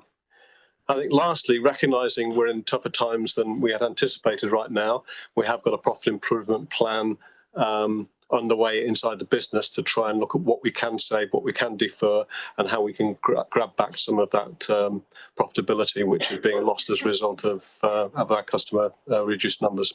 Thank you. Thanks, Paul. Kia ora koutou. I'll just start off with the quarter's cargo, patchy, soft, those kind of adjectives really. An apple crop that looked really promising at the start of the season tailed off pretty quickly.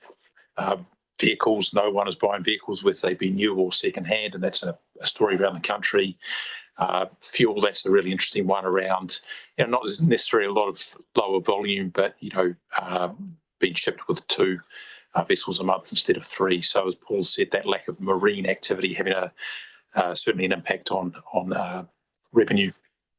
Mineral sands, one upside, pretty well publicised what's going on with Western Mineral Sands, but for us it's meant some additional revenue which has been well received. And on the MDF side, the Nelson Pine team have opened up a new market into India, so we've seen increased exports moving that way, which has been promising. A surprise, and probably just to do more with how we've budgeted wine volume. The wine industry as a whole is absolutely challenged at the moment, but actually that first quarter, and as much as anything, it will have been import class for ahead of bottling, and the bottling hasn't occurred, but actually the quarter performed quite well for wine. Look, if I just touch on people and safety, and particularly on the safety space, I won't go into detail here other than to say we've progressed in a lot of initiatives in the safety space, mostly proactive, but the second bullet point there is a note around some new regulation that's come on us from Maritime New Zealand, a code of practice that's been really in response to fatalities in the port sector over previous years, and that work was implemented started by the previous government. That's culminated in this code of practice, and that goes live in November. So certainly if you came down on the port, the one thing you will see, if you're not seeing it already, you will see pretty shortly some changes in the way that we're managing traffic. We've continued on with some good engagement with iwi, got into a good rhythm with the quarterly meetings with iwi chairs and CEs. and we've been gifted the name for our new pilot vessel, Marker. So, looking ahead, I think, as Paul said, certainly pressure on cargo and, a lot of factors and that broadly described as the economy. And we also think about at this time of the year and what's actually happening with the wine crop, what's happening with the apple crop. They are dependent on the weather as much as anything. And then again, as Paul's mentioned, just what's going to be the impact of tariffs on the US or from the US elections. But on the shareholder side, that less revenue and ultimately, a challenge for us in a largely fixed cost business as to how much we can take out of the business. So our budgeted profitability is certainly under pressure at this stage. And again, just on the people side, continuing on with those safety initiatives that I've already mentioned. Community, Councillor Courtney continuing to push into that, the waterfront redevelopment task force that you're leading. And that's from my side, that's been a project that's been around under various guises for many, many years. So excited about working with you on that. We have our fairly well-established UN Māori partnership plan, continuing to push into that. And then just in the environment space, Ukraine that's arrived that we're working on being able to plug into the network, the electrical network. And we've got a trial going on with some hydrogen injection, which is actually showing promising signs. And then phase 2 of our disclosure reporting. So hopefully just a very quick run through of where we're at there. Thank you very much. Over to Nelson Airport Limited.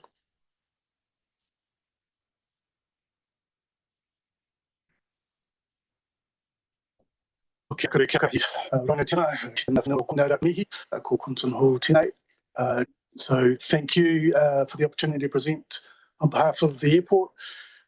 We've all met Brendan Cook, who's our new Chief Executive. Just want to acknowledge that, but I'll take the lead on the presentation. He's only been in the seat a few days. We felt that might be a bit unfair. And I just want to acknowledge Simon Barr's support of the organisation as acting Chief Executive over the period that we were recruiting. Yeah. So kia ora. In terms of the agenda, I'm just going to take you through, where we're at, our financial results, progress to date, and then what we're looking at in the future. The first slide is the passenger activity. So we just probably the key thing out of here. This is the predominant driver of our revenue. You'll see that it's reasonably flat over the past few periods, but we have recovered. If you take out the Jetstar volume, we have recovered to pre-COVID levels. What we are seeing is, when Mark was talking to our growth of passengers, we are seeing that flatten off. We don't expect that to be a longer-term issue, but we are seeing that. There's a couple of reasons for that. One is predominantly is the lack of capacity at a regional level. So that's an Air New Zealand reliability and route rationalisation, and also and that's moved into higher airfares, which then on the back of the economy means that we're seeing fewer passengers or slower growth into Nelson, which is again not ideal. At an EBITDA performance, so from last financial year, you'll see we had a budgeted EBITDA of 10.4. We ended up at 11.1 million. You'll see that the revenue out of passengers, which was aeronautical and ground transport, was down by 600,000. Property revenue was ahead of budget slightly at 100. And our operating expenses, due to reallocation of R&M, we're able to move some into capital, lower spend in the R&M space, and some labour savings. We're able to pull that result back to 11.1. Moving forward, current period to September. So we've got a budgeted EBITDA of 2.4. Current EBITDA for that period is 2.3, and you'll see again we've got reduced passenger numbers resulting in lower aeronautical revenue and ground transport.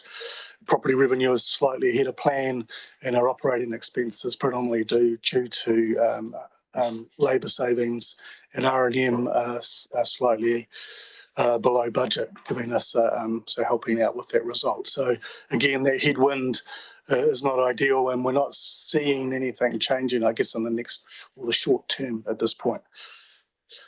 Progress to date. As you talked about earlier today, the hearing on the plan changes has closed, and we're waiting for the results of those.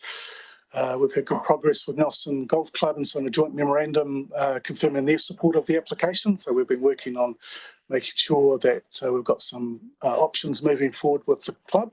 I just need to be equally clear with you as I was with the earlier group about any comment about the plan change, just so that I'm being consistent with earlier submitters. Would prefer that both in questions and in any response from any of the entities that the plan change with respect to the airport extension is not to be referred to today, please. Richard. Thank you.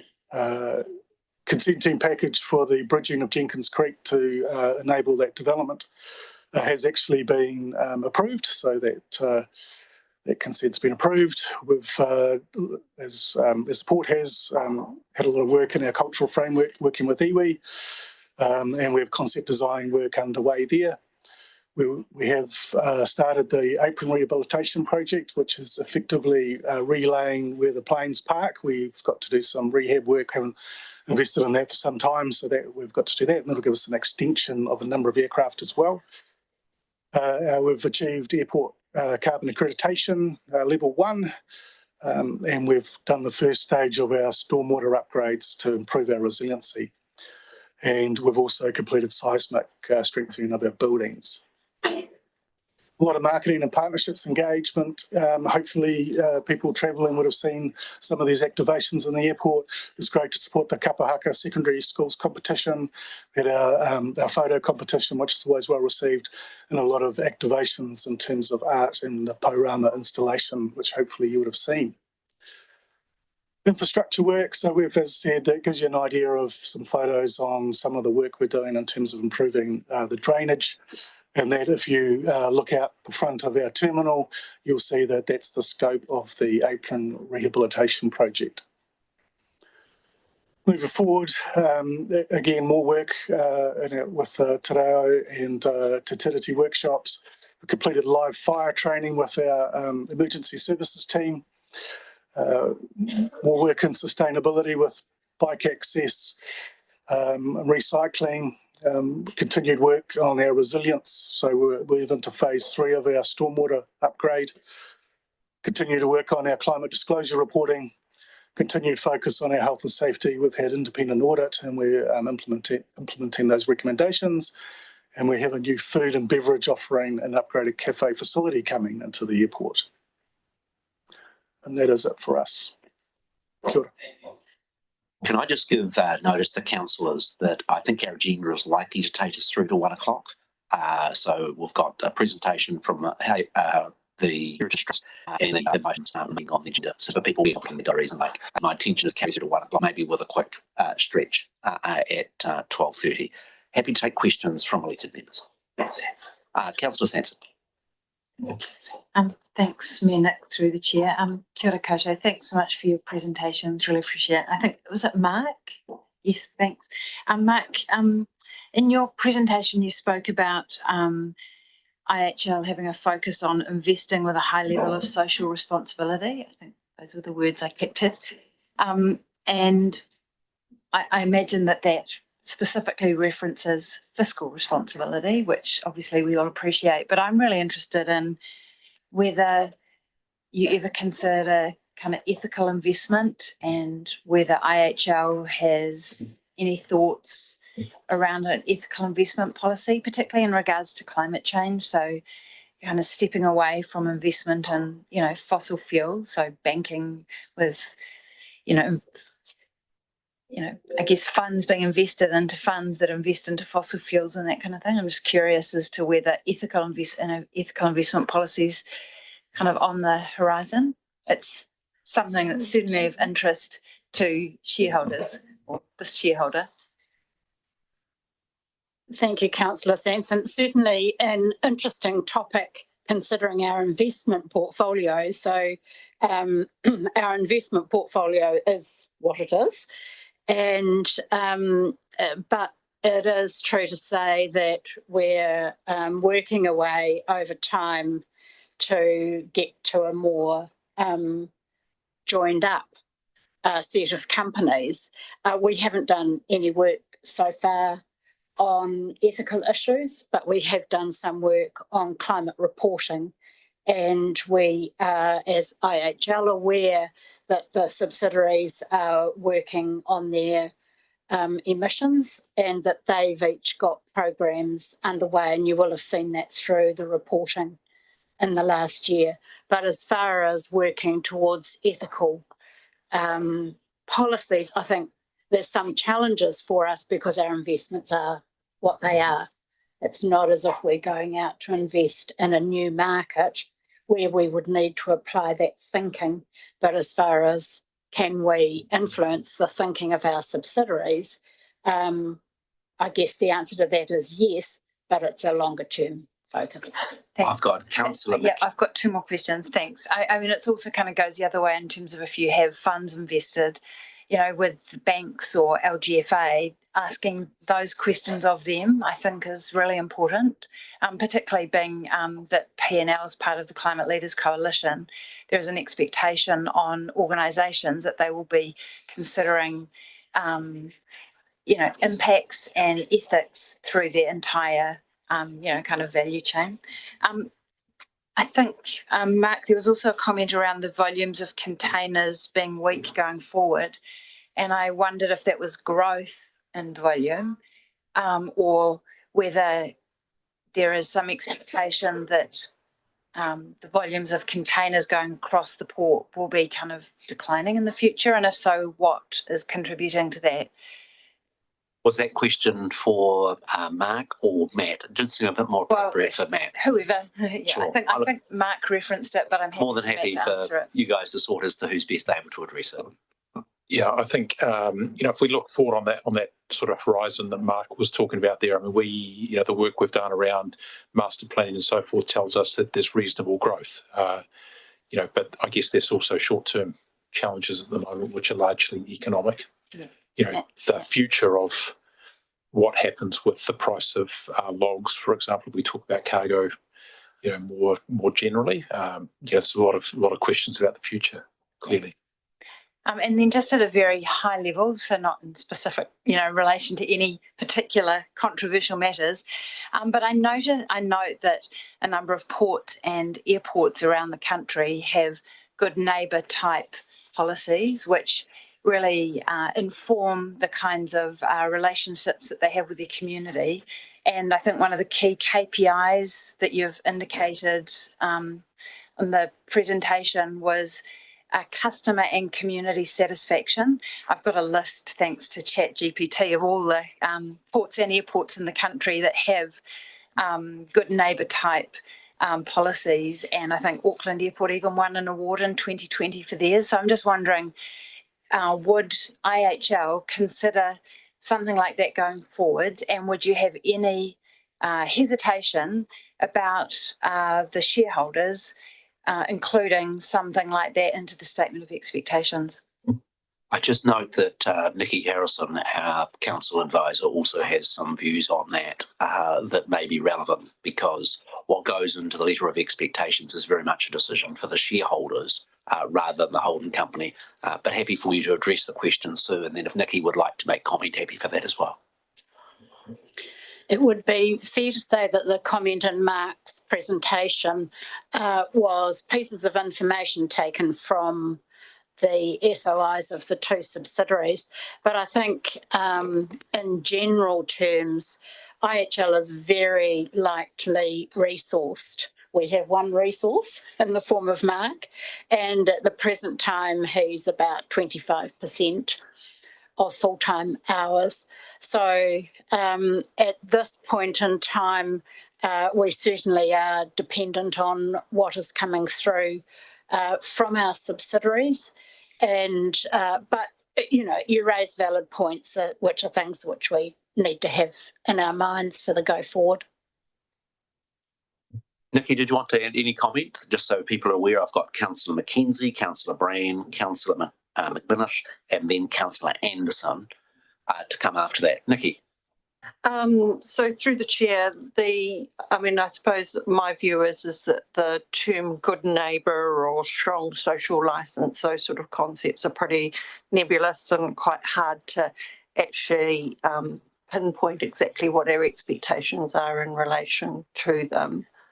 So I'll leave it at there. We can have some further discussion with shareholders about that. I imagine it would be similar maybe to kind of enhancing iwi relationships. It's also nebulous. It's hard to kind of pin down what it is, but I would expect we can have a debate about that as the shareholders as we get into the statement of intent process. Good relationships with iwi and good neighbour relationships. Councillor McKenzie. Thank you very much. Through you, me and Nick. I think my question, I guess, is to you, Sue, and I'm thinking about that future, maybe challenging situation with respect to Port Nelson and the significant investment that has been mentioned will be required, which is not really accompanied by revenue growth. So perhaps in IHL's strategic discussions, do you believe that you have a mandate to consider, more of a equity partner, for example, in the port as a way of financing something like a wharf do-up? Or, you've mentioned just before about your investment portfolio is what it is. Or do you believe that your instructions from your shareholders are that the status quo remains? Again, we just need to be careful. Any decision about the port company or IHL taking an equity partner in would be an issue for shareholders. Happy for directors of IHL and the companies to comment, but that they are really questions that relate to our shareholders agreement that we have with Tasman that doesn't at the moment make provision for a private sector equity partner in either business. And as chair of IHL, I agree with Mayor's comments. I think what we need to do as the shareholder of the port and the airport companies is to ensure that the investment objectives of the group are clear and that issues that come forward, such as these long-term maintenance replacement issues, are accompanied with an appropriate business case. And that's what we'll be working on. And of course, from an IHL perspective, we also have to ensure that as Nelson Airport Limited and Port Nelson Limited bring forward their proposals which stack up for each company, we have to know that the debt levels stack up for IHL because we've got to manage that overall borrowing within the portfolio. So we certainly don't have any objectives from shareholders at this stage that they are thinking about bringing in external parties, but as Mayor said, that would be a shareholder issue and we would need to bring anything like that to shareholders for discussion. Councillor McKenzie? Yes, I understand all of that. I guess it was just that I just wanted to make sure that the board of IHL, would you feel constrained in actually identifying either a big risk or a big opportunity, or do you feel that you wouldn't be in a position to prompt such a discussion? We would certainly be open to discussing. That's our job. We need to look at the risk and opportunity across the group. So it's certainly not something that we would shy away from. The reason, Councillor McKenzie, I've been reasonably cautious is that you'll note across the ditch that this very issue of private equity partners in Wellington Airport has caused some significant difficulty for the council, and it would need significant discussion amongst councillors and elected members before any change in equity was made. And that's where I just want to protect the board and the IHL from getting drawn into that debate. We come to Councillor Brandt. Thank you. Through the Mayor. My question is more for the airport from their annual report. Because we had the public submission this morning from, what's his name there? Lewis Solomon, who's the chair of the Nelson Airport Noise Action Council. I just want to follow up because in the annual report from the airport on page 6, it refers to a Nelson Airport Noise Environment Advisory Committee. And then it's listed again on page 28 who confirms that composition, which included an acoustic consultant, and they've had 2 meetings. And then on page 7 of that report, it refers to the infrastructure and property, and it talked about areas that have contributed to improvement, safety, resilience, and customer experience. And then on page 9, it refers to the environmental sustainability, which referred only to carbon emissions and light change of power energy use to LEDs. Does the airport consider noise pollution as part of the environment sustainability? Happy for the chair or the tough on the CE first week in the job. Got it through the chair. I guess it's about where we put it in the document, but yeah, well, I guess we could argue what it is. Could be environmental, in the environmental section. So yes, from my perspective, yes, I think it can be. Okay, because noise pollution is covered under the Resource Management Act, so I do believe it would fit under the environment. So I would like that to be included in that space. And then I'd like to follow up to find out. I did ask Mr. Lewis Solomon himself as a technical expert advisor, but he said it was outside his realm. So I'd like to put it to the airport because you do have the experts and it is your asset. So with the noise enclosure, with the change of the engines to a more powerful engine of the high wing monoplanes from the Saab, so you've already had one notification to say that you've been in breach or warning of the noise limits. We heard from Mr. Solomon that the enclosure is a U shape. It has shipping containers. You could either take the land down so the plane is lower, or you could increase the height.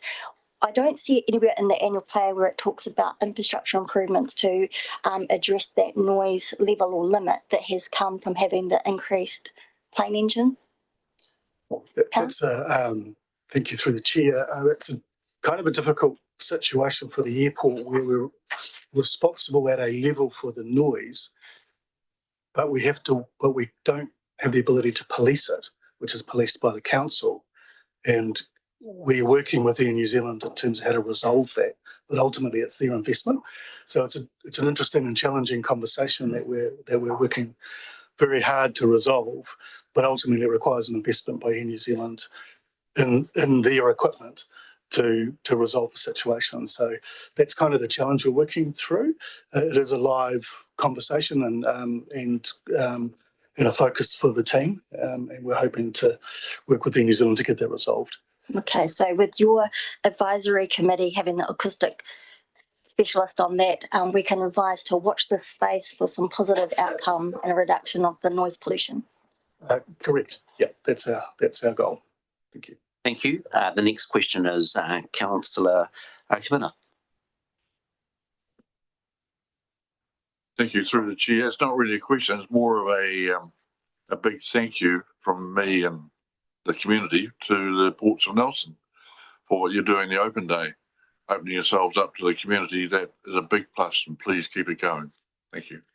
Thanks for that acknowledgement. I too had very positive feedback about your open day. Councillor Matty Anderson. You're fine. Councillor Butler. Thank you. Yeah, that's just a question about to the port about your information about the exports going out through the port, and you've mentioned fish exports, and I'm just wondering whether or not fish includes mussels. We have got trying to encourage our blue economy in the region, and Port Tarakoe has got an increasing business or activity with aquaculture, mussel farming. So I'm just wondering if that's included in there, or do you have any information about the state of play on the export of mussels? Yeah, I mean, the short answer is yes, that our seafood, when we're reporting fish, the whole seafood sector, including mussels, as to what proportions ex-Tarakoi or coming out of Marlborough, out of Havelock, I couldn't tell you that now. We do have that information, but not to hand.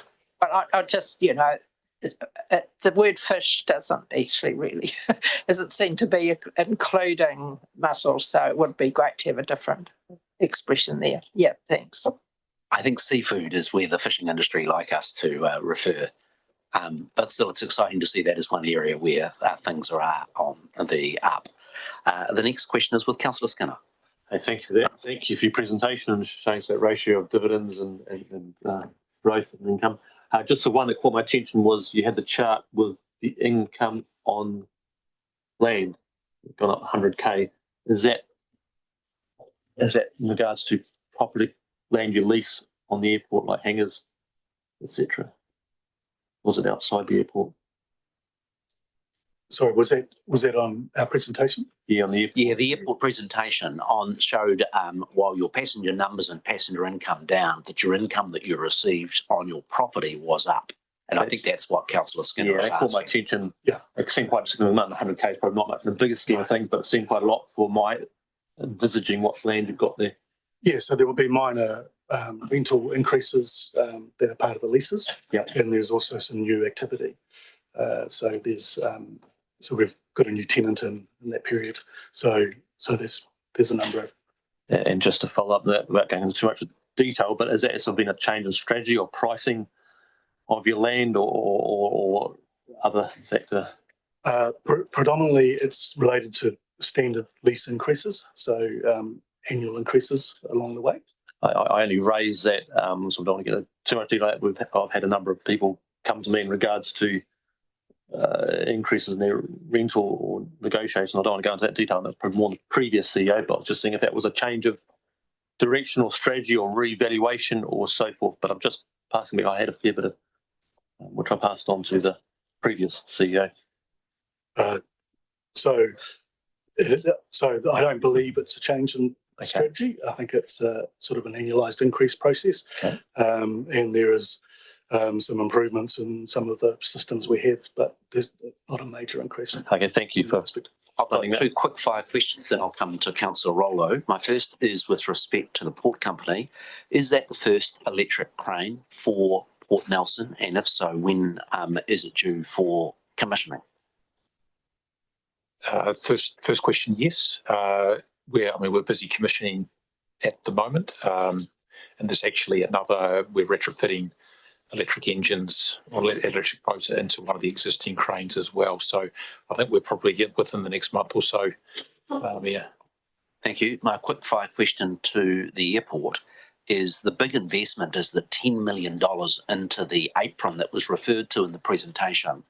Could you give me a sense as to how much of that is repairs and maintenance as compared with capital investment? That is, obviously every piece of asphalt needs to be regularly refreshed, but sometimes it's capital. Any idea of the breakdown between the 10 mil as to how much of it is depreciation, repairs and maintenance as compared with capital, new?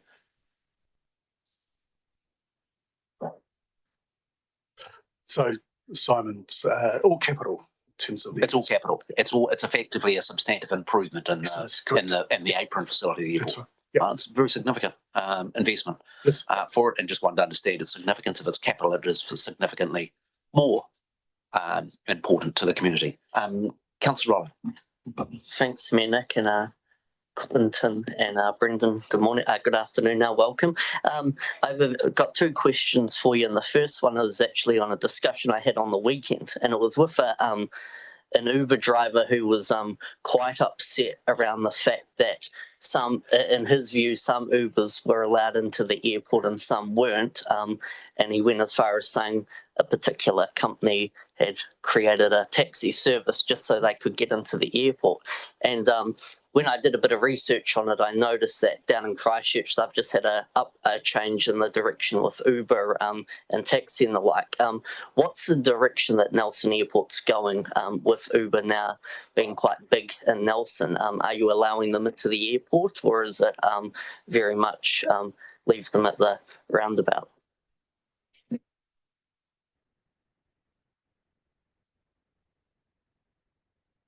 Just going to hand over to Simon Barr to answer this one.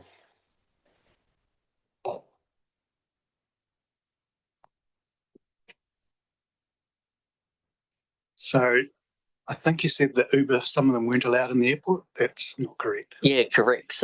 This Uber seemed to think he'd been they weren't allowed in, but some were. So I was just wondering, does the airport company actually have a policy around Ubers being allowed into the airport or not? So we've had an agreement with Uber since I think 22. Took a while to get it. We've been trying since about 2018, and all Uber drivers can come into the airport. So they can. Thank you. That's good to have that matter clarified. I'm going to take. I've got one more question. I will give you a go. Thank you. And it's around, I know in your last presentation earlier this year, you spoke about the accessibility audit that the airport had commissioned. And I was just wondering, have you still got that as a bit of a living document in the work that you have got underway down at the airport? Or is it just kind of, we've done the review and we'll move on? I'm sorry, I can't talk to that. I think it might be Mark Thompson that might have presented on that, and it's not an area that I've been involved in directly. That may be an item of which the new CEO could just provide just an email response to the accessibility audit for our airport facility, if the board is quite comfortable with that. Good. Councillor Stella, this will be the last question. Oh, I'm sorry. I'll indulge you, Councillor Courtney. Oh, my apologies. Councillor Stella, then Councillor Courtney. Thanks, Mayor Nick. Firstly, I'd like to acknowledge the port for being signatories to the Climate Leaders Coalition and taking steps to measure and report on the Scope 3 emissions, which are absolutely vital in any business beyond a small business, I think. So the challenge is there. So Quentin, is this on your radar? What is the airport thinking? Have you given any thought to maybe joining the Climate Leaders Coalition? And are you intending to measure and report on your Scope 3 emissions as other airports do? The short answer is yes to both of those. So we do need to measure. That's part of our airport climate carbon accreditation process. So and also part of the climate disclosure reporting function. So we are in the process of measuring and understanding that. Obviously, it gets much more difficult as we get down the funnel on those carbon but we are in the process of doing that. As far as joining the Climate Leaders Coalition, I was discussing that the other day with the team and don't see a reason why we wouldn't join that. Thank you. It was just a follow-up. It was great to hear and certainly encourage any of that. And I know it's tricky ground, especially when most of the emissions for you are further away in your value chain. But I think it's important to consider that, especially in terms of if you are promoting yourself as climate positive and carbon neutral. I know those terms have specific meanings commonly around just Scope 1 and Scope 2, but I think it'll put you on firmer ground if you have your Scope 3 built into that. So thanks very much. Thank you. Last question with Councillor Courtney. Thank you, Mayor Nick, and thank you to you all for your presentations. Very enlightening and very helpful. Matt, can I go to you, because you drew me out mentioning the Waterfront Redevelopment Task Force, and I appreciate you commenting on that. We have had, before I do that, I've got to congratulate you on being elevated to the position of Chief Executive at the Nelson Port Company. I think that's a significant rise up for you, and I think you're capable and you'll be able to do it no trouble at all. We had a very good working relationship, excuse me, Mayor Nick, for going on this, but we had a very good working relationship at the Waterfront Task Force with the previous Chief Executive, Hugh Morrison, and now you've allowed us the privilege of having Colin Devonish, your infrastructure and environment manager, I understand, working with us, who has an excellent relationship with the staff at council. So we're very delighted about that. My question is, it says in the report, the number of payment timing issues, we have a number of payment timing issues, such as dredging, asset sales, and it lists perhaps another one. which adversely impacted on our results this particular year. And then the line that really caught my attention was that actions are underway to mitigate the impact of the financial results. That's generally.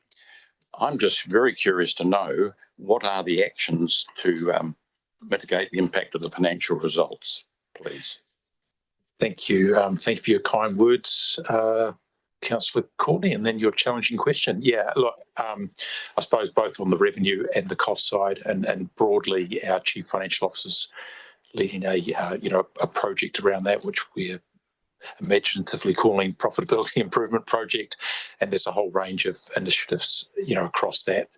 On the cost side, I mean, are largely a fixed cost business, but the place that port companies always go is looking at, can maintenance be deferred? Is there any consultancy spend that can be avoided? And managing our labour cost, and particularly for us at the moment, looking for what efficiencies we can gain in our workforce. That's one. I think on the profitability side, we've talked a lot about the infrastructure charge and trying to push that through. So that's probably the main focus. Did you foresee early on the turn down that was coming? Did you? No, I think we've put forward in terms of the cargo volume drives a lot of the revenue. We've done a reasonably good job of predicting the cargo volumes. We're slightly, they're slightly softer than we expected, but they're not terrible. And we've taken we took a relatively conservative position there. I think what has been a surprise is how quickly some of those supply chains, changes have occurred. So the likes of very limited vehicles coming in much lower than we predicted has meant that you've had a line drop out altogether. I talked about 2 fuel tankers a month, for example. So those have been, those things have occurred, this financial year. Thank you. Thank you. Can I thank both the boards and the chief executives in their roles in the presentation. These 6-month updates are quite important just in terms of your shareholders being aware of the challenges that you face, particularly note the financial headwinds that everybody's facing that's impacting on your financial results. And as we work through the process of the statement of intent for 25-26, that'll be a key focus of our endeavours. So on behalf of the two councils, can I thank you collectively for your efforts and presentation, and also wish you and your teams the very best wishes for the festive season. Thank you. We now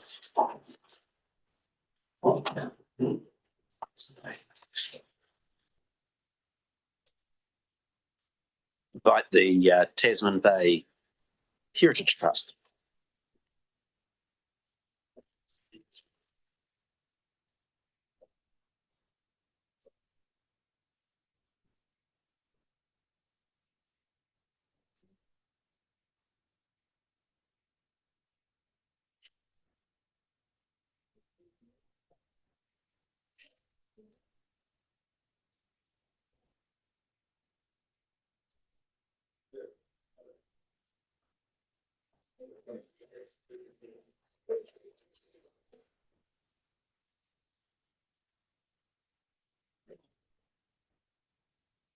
Welcome to you both. Sorry there's been some hold up in our program. We are tight for time, but we're looking forward to your 6-monthly strategic presentation. Both the Chief Executive and Mayor of Tasman send their apologies. They have commitments back in Tasman that meant they weren't available beyond 12:30. We're all ears. Kia ora, tēnā koutou katoa, ko Venus tōku ingoa. Those of you who don't know me, I'm the newly appointed chair of the Tasman Bay Heritage Trust. In fact, only been in the role for 2 weeks. So if I don't know the answers to some of your questions, I'm sure my chief executive will cover that. Look, first of all, I'm really privileged to be here today, being in this role, because I feel I have the responsibility to look after the taonga that we have in this region, and the value of that taonga, as you all know, is $20 million. So I do have the responsibility, and I feel that weight on my shoulders. I did have the trustees, Andrew Wilson, newly appointed trustee, and the vice chair to support me, but they had to go for other commitments, so they've gone now. We do have presentation to share some information and give you an update in terms of where we are at, and happy to answer any questions after that. And over to Lucinda. Okay, kia ora, and thank you for the opportunity to present to the Joint Committee today. Thank you, Venus, and I must say that I'm really looking forward to working with you in this new phase of our very long-standing organisation. I'd just like to start today by outlining our financial position. So we were pleased to receive an unqualified audit opinion from our auditors BDO this year. As you'll see from our annual report, and for those of you who haven't got a copy, they'll be coming out this week. Prudent financial management and the timing of some of the ARC contributions has meant that we finished the 24 financial year with a financial surplus. We're again budgeting to break even this year. And last year, the Trust invested in staff remuneration with a strategic pay review, aligning our team with their colleagues in similar-sized regional museums. Just on this slide, I'd also like to draw attention to the repayments to the loans that were taken out in 2003 to both of your both councils, and we are repaying those at the sum of $100,000 to each council per year. These loans mature in 2027. One of our key strategic planks is to provide an outstanding visitor experience for Nelson and Tasman locals and for our domestic and international tourists. New Zealand museum research shows a benefit of $5 to the local economy for every dollar invested in museums. And our own research has shown that 60% of our visitors to go on to spend money on food or beverages after their visit to the museum, a direct boost to our local hospo sector, and over 40% go on to spend in local stores. This summer, we're hosting the blockbuster dinosaur exhibition, Six Extinctions, a display that is not only a popular draw for all those dino fans out there, but also tells a science story about the 5 mass extinctions that have occurred in the Earth's history and what we can do to stop the 6th one happening right now, for which humanity is responsible. Over the past year, we've worked with Ngā iwi o Te Tauihu to tell mana whenua stories of Pākohi and Kapahaka. Over the next year, we will continue to grow this partnership, creating new opportunities for sharing Mātauranga Māori under our treaty responsibilities as partners. Next up, after 6 extinctions, will be a collections-based exhibition sharing the treasures that we hold on behalf of the Nelson Tasman communities. The rest of the year will see a dynamic mix of art, heritage, science and culture programming to our audiences. We are also planning refreshments to the regional gallery, which will expand stories not only of tangata whenua, but also take a different lens on tangata tiriti in our region, reflecting the rich multicultural diversity of our people. Education is a crucial part of any museum's mission. We're funded by the Ministry of Education under the Enriching Local Curriculum program to deliver educational programs to Nelson and Tasman, from science to the environment, technology to taonga, art to local history. This funding covers most of the salary of our sole educator, who delivers programs throughout the region, including Māori medium, and has an outstanding 100% teacher evaluation satisfaction rate.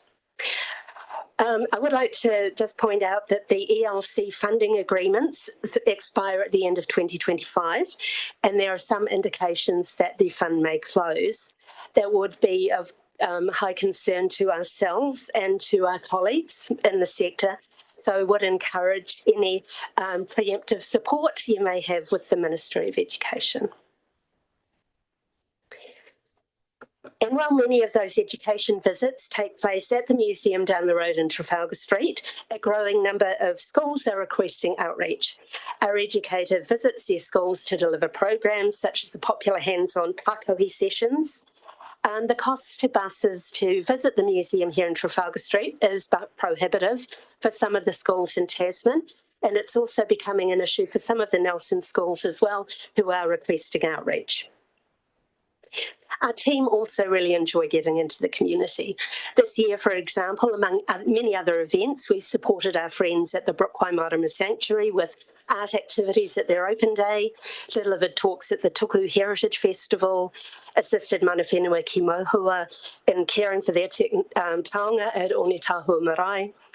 We're assisting Ngāti Kuia setting up their new gallery at Pelorus Bridge, and we will be loaning Taonga Pacifica to a new exhibition at the refinery over summer. Over 50 hours of professional support were provided to local museums, galleries and iwi last year, and almost 500 people attended our outreach talks and lectures by our staff.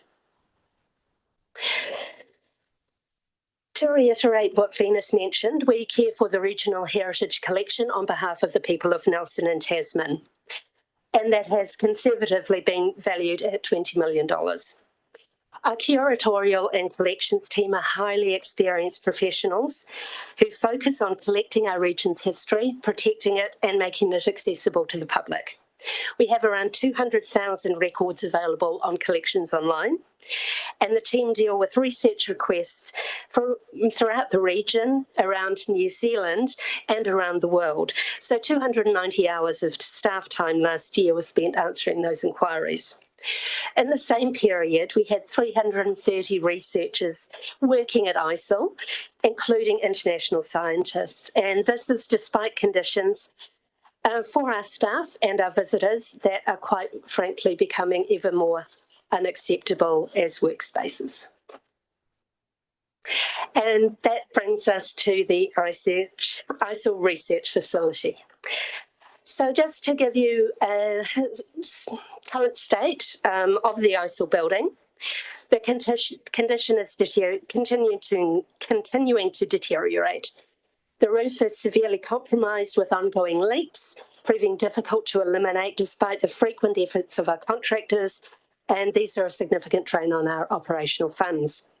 We have plastic tents covering our objects in case of new leaks. We always hope in a rain event that it's just going to be the known leaks. Our buckets will have names, and but every so often we have some new ones, so we have to be very cautious, and there is not a lot of sleep to be had for the staff. The roof isn't the only issue though. Aged wiring is becoming an increasing risk. Seismic issues means that part of the building can't be occupied, and flooding from extreme rain in the ranges is a growing risk when we forecast for climate change. The replacement archives, research and collections facility is shovel ready. In 2018, TBHT received permission from the Joint Committee to purchase the Church Street site, to build a new facility right next to the existing museum.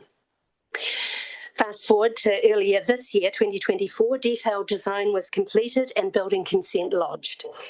Early contractor procurement process brought in Scott Construction, and who, as partners who have worked with CGW engineers and Irving Smith architects to bring the project to the point where we could start digging if funds were available. And many of those funds have been committed towards the project, including those from both councils, for which we are exceptionally grateful. However, as you know, the closure of the Manatū Taonga Ministry of Culture and Heritage Fund that we were hoping for means that we do have a funding gap of $6 million. Despite conversations with central government and numerous media entreaties, it's our understanding that at present there are no plans to reopen the fund. And the Minister are currently consulting on a new strategy, which doesn't, coming from a 90-minute in-depth session with Ministry staff this morning, it doesn't appear that this kind of project will be a priority going forward. Lotteries funding is also going to be capped at 400,000 going forward, which also creates another challenge for us. Therefore, the Trust has taken the step of pausing the project while exploring options. The Trust is very cognizant, though, that costs continue to rise and that there is no cheaper or better time to build than now. We know that this is a must-do project and not a nice-to-have. Fundraising continues unabated with a major gala event planned for June 2025, so clear your calendars for that, and we have a special event in February, so watch this space. We realise that doing nothing is not an option. Essentially, the Trust are currently investigating options. We are applying to the Regional Infrastructure Fund for a concessionary loan. However, we do note that success is not guaranteed for that application, and there are obviously concerns about taking on a significant level of debt. Another option is to delay the project until the funding environment changes. We do realise that there are other museum redevelopments that are ongoing at the moment, such as Canterbury Museum, which was in the news this week, as they've started construction, but they may also be pausing their project. We know Invercargill Museum is currently pushing forward with the redevelopment of an $88 million build, for which council's committing, I think, $77 million. So we know that we may not necessarily be the first cab off the rank if the fund is reopened. If we were to delay, there are options to look at a new roof or for the ISIL facility or a temporary plastic covering to keep out the rain. And we're also talking to NCC, the NCC team about whether there are future options for that ISIL building, because it may not be fit for the collection, but it could potentially serve other purposes. The other option really is to rework the design to bring the budget within the funds already committed. That would have some implications for the art design as we see it, but those options are being currently discussed and worked through with expert advice by the trustees. So I'll just end the presentation there with a final thanks to both Nelson City Council and Tasman District Council for your ongoing support, and open for questions. Lovely, thank you for the presentation, and a huge one on that. Current information we recommend to councillors and make inputs. Councillor Sanson. Thanks, Mayor Nick, through the chair.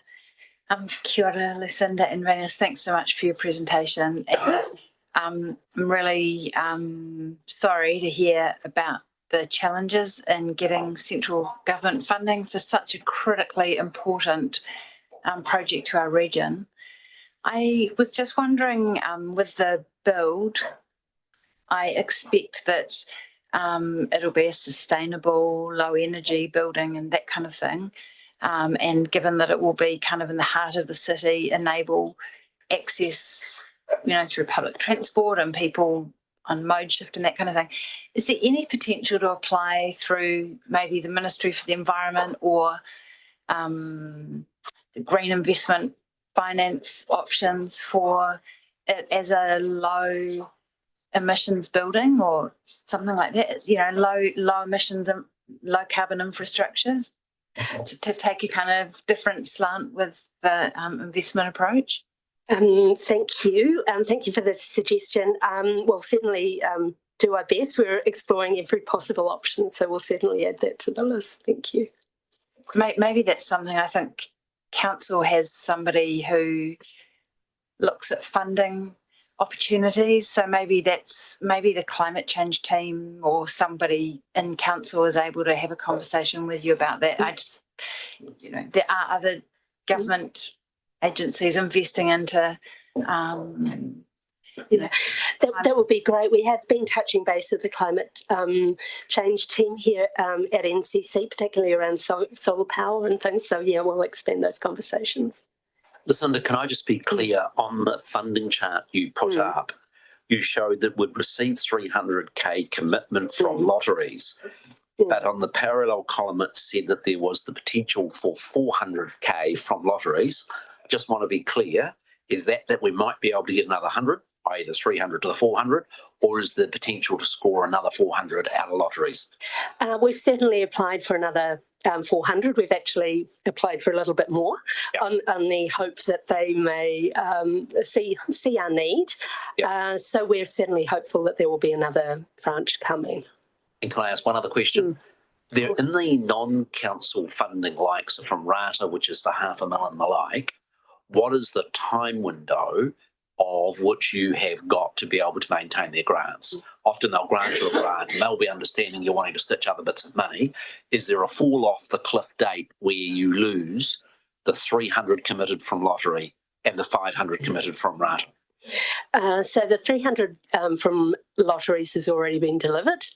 Yep. And that has already gone into the project, into the design phase of the project. So that has already been spent. We are hoping for more funds going forward. With RATA, we're just in conversation with them and just keeping them up to date with everything. I don't have the drop dead date for it right here. I can come back to you on that one, but we're talking to them all the time about these options. Thank you. Further question from Councillor Sanson. Yes, sorry, just thinking, trying to think really strategically here. Obviously we have in the city Moana Nui, which is kind of the blue economy hub. There had been talk for years about a climatorium and having a focus on climate change, for community education purposes and that kind of thing. I just wonder whether there's a potential within the museum complex to have an educational focus on climate change, given the impact for us as a coastal community, and whether that might enable you to apply for appropriate funding. So just something to explore. Yeah, we'll certainly take that back. Yeah, good idea. Thank you. I'm sorry, Councillor Courtney. You didn't see me this time. I didn't put my hand up, but I just have an urgency to... I'm going to improve my right eye. I'll have lessons. I have an urgency to ask a question through you. Are you staying strong? Yes, through we are. this? Yep, we are. I'm relieved. Great. Yeah. Now, look, what caught my attention was the reference you made to perhaps trimming down the size of the structure. You own the land, don't you? Yes. You've got no debt? Yes, we own the Church Street site. And debt only with council? Yeah. Yes. Yes. Yes. So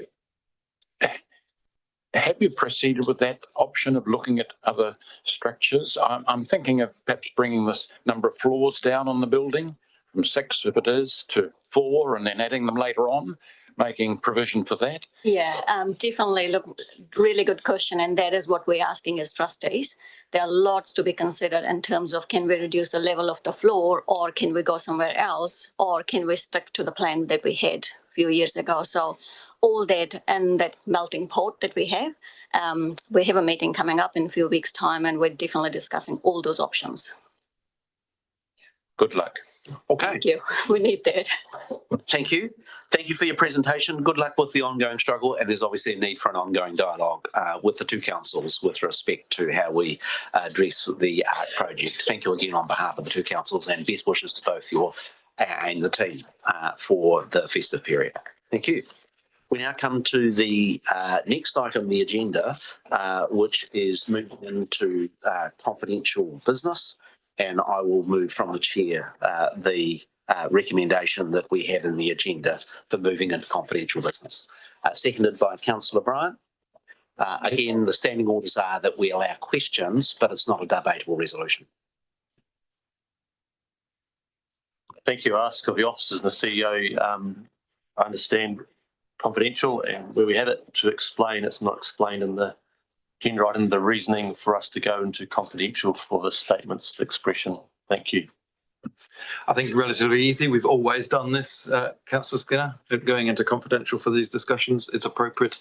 I'm advised by my officers and that it is important. This is a confidential commercial discussion that allows you to freely test ideas, and there will be plenty of opportunity to share this with the public at another time. But this is the time, as we're just starting this process, for you to be able to confidentially kick around commercial ideas that need to be commercially sensitive. I'm more than happy if Nikki Harrison wished to add any further comments to the question that's been raised by Councillor Skinner. So through the chair, just adding to that, the statement of expectations is debated in public excluded, and one of the key components that we believe we do meet the transparency and public interest expectations is that the report and the letter of expectations are made available within a month of being sent through to the companies. So they all go on our website. So we believe we're meeting our expectations there. Is there any further questions? Thank you for that. It's always, I appreciate when they're publicly about a sort of freely push sort of things, but I would also sort of challenge it's not something we've always done maybe this term, but not previous terms. Nikki, what's your information for as long as the decisions about what is confidential business or not are ultimately made by the Chief Executive? I have to be clear, it's not my call. What has been the previous practice around statements of expectations? Through the chair, certainly for our commercial activities, they've always been in confidential from as long as I can remember. So thank you for that explanation, but I'll also just for the integrity of that and the public understanding, it is always good practice in the past to sort of identify where able, what part of it or who's a part. I can understand we've got sensitive industry data for public, you can imagine, are keen to understand what we are putting into this statement. Thank you. Expressions, but it's not something we've always done on every single statement expression, quite the opposite. Thank you. All right, I'm going to put the resolution. I think I just need to correct that. So look, my governance advisor has been here for a long time, assures me that this is the practice that we've always done. I've been here longer. We're not going to have that. We're not going to have that discussion. All due respect, but I appreciate the answers, and I have a lot of respect for the staff on that. But it's also our duty as councillors just to be asked these questions and be also seen to ask those questions, so to uphold the integrity and. Yeah, because previous councils have been unfairly challenged on why we do this. Yeah, I'm one of those that shares the view that we should try and be as open as we can. But if we're going to change practices, I'd be quite keen to have a kick around it and do it quite consistently for all statements of expectations of the like. And if there's a view amongst councillors of either Tasman or Nelson to have a discussion about that, quite open about how we might do that. I'm going to put the resolution. Those in favour will say aye. To the contrary, will say no. The motion is carried. I'm just going to take a 2-minute stretch